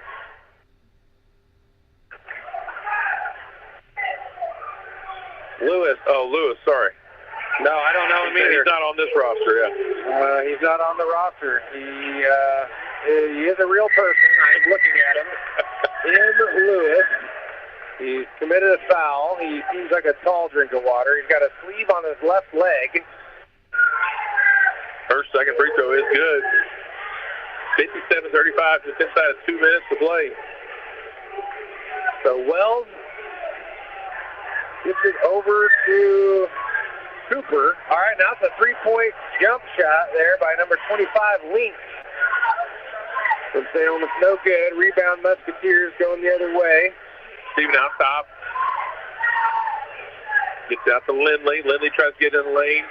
A lot of contact there. I think they're going to get 20. They're going to get 20 there. Wells with a foul. And again, I'm sure if you're Coach Nice, he's just saying, just play defense. There's no reason to foul at this point. You just kind of prolonging the. That is going to be a full timeout. 91 seconds remain in the contest. We'll take a quick break and come back with the rest of the game. The holidays sound better on WSLM 97.9 FM. We're playing the perfect soundtrack for your holiday season, now through December 26th. Spread the cheer this season with WSLM.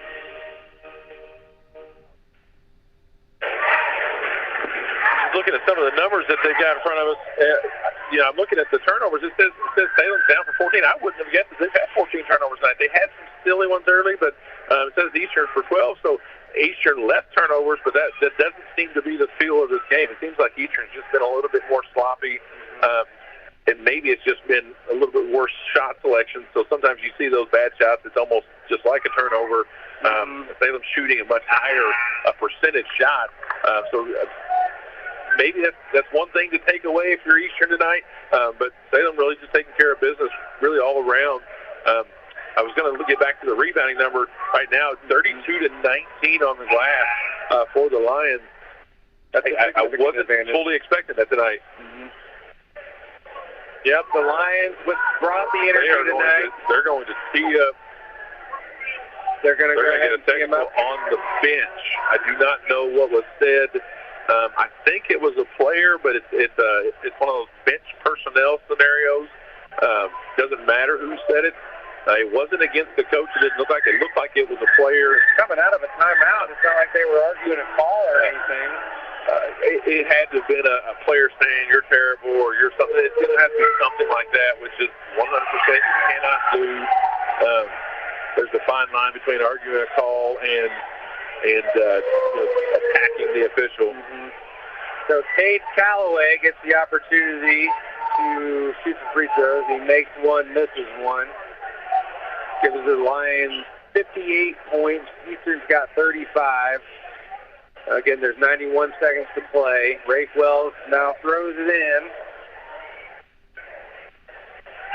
And we've got people in the game that are not necessarily on the roster. Cooper gets in the lane. Nice drive there. Oh, we got a goaltending. That's going to be goaltending this level. And not above the rim, but getting inside the net. That ball is close to the cylinder. Might have been on the cylinder. Somebody gets up inside of the net. That's going to be goaltending or basket interference. Ty Stevens bringing it up. Coach Smith having some words for one of the officials. It seems like a calm conversation, but he is not happy with the quality of officiating tonight. It's going to be Cordell Hurst. Little turnaround jumper in the lane, no good. Rebounded there by number 4. I do not know who Callaway for 3, no good. Rafe Wells with the rebound put back, no good. So under a minute to play now at the Washington County Holiday Tournament. I think it's brought to you by the First Harrison State Bank. Wouldn't swear to it, but I don't know the answer to that. I should. I'm sorry. I don't know the answer to that. Hurst on a little turnaround. Ooh, all right. We're going to get an and one. Number 40. Cordell Hurst. Nice little turnaround. He was our quarterback this year. Okay. And decided to play basketball this year. And is he, what year is he? He'd be a junior. He played quarterback for Eastern, and did he throw some touchdown passes? We had a tough year. I think there's a good energy with our program right now. I think his there's improvements that's happening. So and we've got a big group of juniors that will be coming back. So I know that they have some great aspirations going forward. That's going to be, looks like it's going to be just run out the clock. 58-38, Salem on top by 20 as time is about ready to expire. Great Wells out there. They're dribbling the clock out, foul away. So that's the end of the game. It's going to be 58-38 is your final score. Salem defeats Eastern in the second game of the holiday tournament. So tomorrow, it's going to be Eastern against Borden at 6, or what time? 6. That was 6 p.m.? Yeah. That'll be on WSLM, Eastern versus Borden, and then following that, it'll be the championship game between Salem and West Washington. Final totals, looks like Braxton Dean ended up leading all scorers. He was efficient, 7 for 9 from the field. 15 points, 3 rebounds, and 1 assist. Caden Romero-Hembry had 13 points to go along with 9 rebounds and 2 assists. Peyton Shockey, 11 points, 4 rebounds, and 5 dimes. Evan Lloyd, 10 points. He was 2 for 3 from three-point land. He had 10 points, 3 rebounds, and 3 assists. Larimore, Campbell, and Albertson each had 2 points for the Lions. Nobody from Eastern reaching double figures, but Temple led the way with 9. Looks like Friedmeier had 5. Rice had 4. Smith, Fowler, and Hurst each had 3. That's G. Hurst. So Gavin Hurst and Cordell Hurst. Cordell had 2 there, or had a couple, or 5 there at the end of the game. 2 free throws. Eastern just never able to get anything going, and Salem just had that incredibly hot start where they just were lights out for about a quarter and a half, and really just never looked back. And I thought Eastern was going to make a little run there. They kind of did. They got it to single digits, and then really just kind of took their foot off the gas. And again, hats off to Salem. I feel like Shockey just did a great job of controlling the game and finding. I'm surprised he didn't have 8 or 9 assists the way that just the way it kind of looked. And then really, Dean just really able to just clutch inside there. Anytime there was a breakdown, it seemed like Dean was the one with the ball, able to put it in there, high percentage shot. And again, anytime you get 4 players in double figures, that's going to be a good sign for your team. You're getting 14 assists. You got 21 made baskets on 14 assists. That's fantastic numbers for you. Yeah, it's fun to watch, too. It's fun. It's just unselfish. It's good to see. Meanwhile, for Eastern, only 13 buckets, 6 assists. Not the same ratio, but just doing a little more one-on-one than team offense. And so, again, I think tomorrow night might be a good contest. I think it will be, too. I think Salem's going to have to knock down some shots. If they can shoot even half as well as they did the first half, I think they're going to have a great shot. West Washington probably the favorite tomorrow night.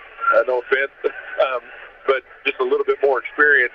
But again, I think it's going to be a great contest. I think it's going to be a great contest for a good county championship holiday tournament. Okay, we'll be back here tomorrow evening, WSLM. Stay tuned for more interesting programming. Week for more hoops action with Brock and Kelsey Dawson on the Salem Lions Basketball Network on WSLM. Tonight's broadcast can be found archived on WSLM's YouTube page if you want to go back and enjoy the highlights. Property of Salem Media and the WSLM Sports Zone.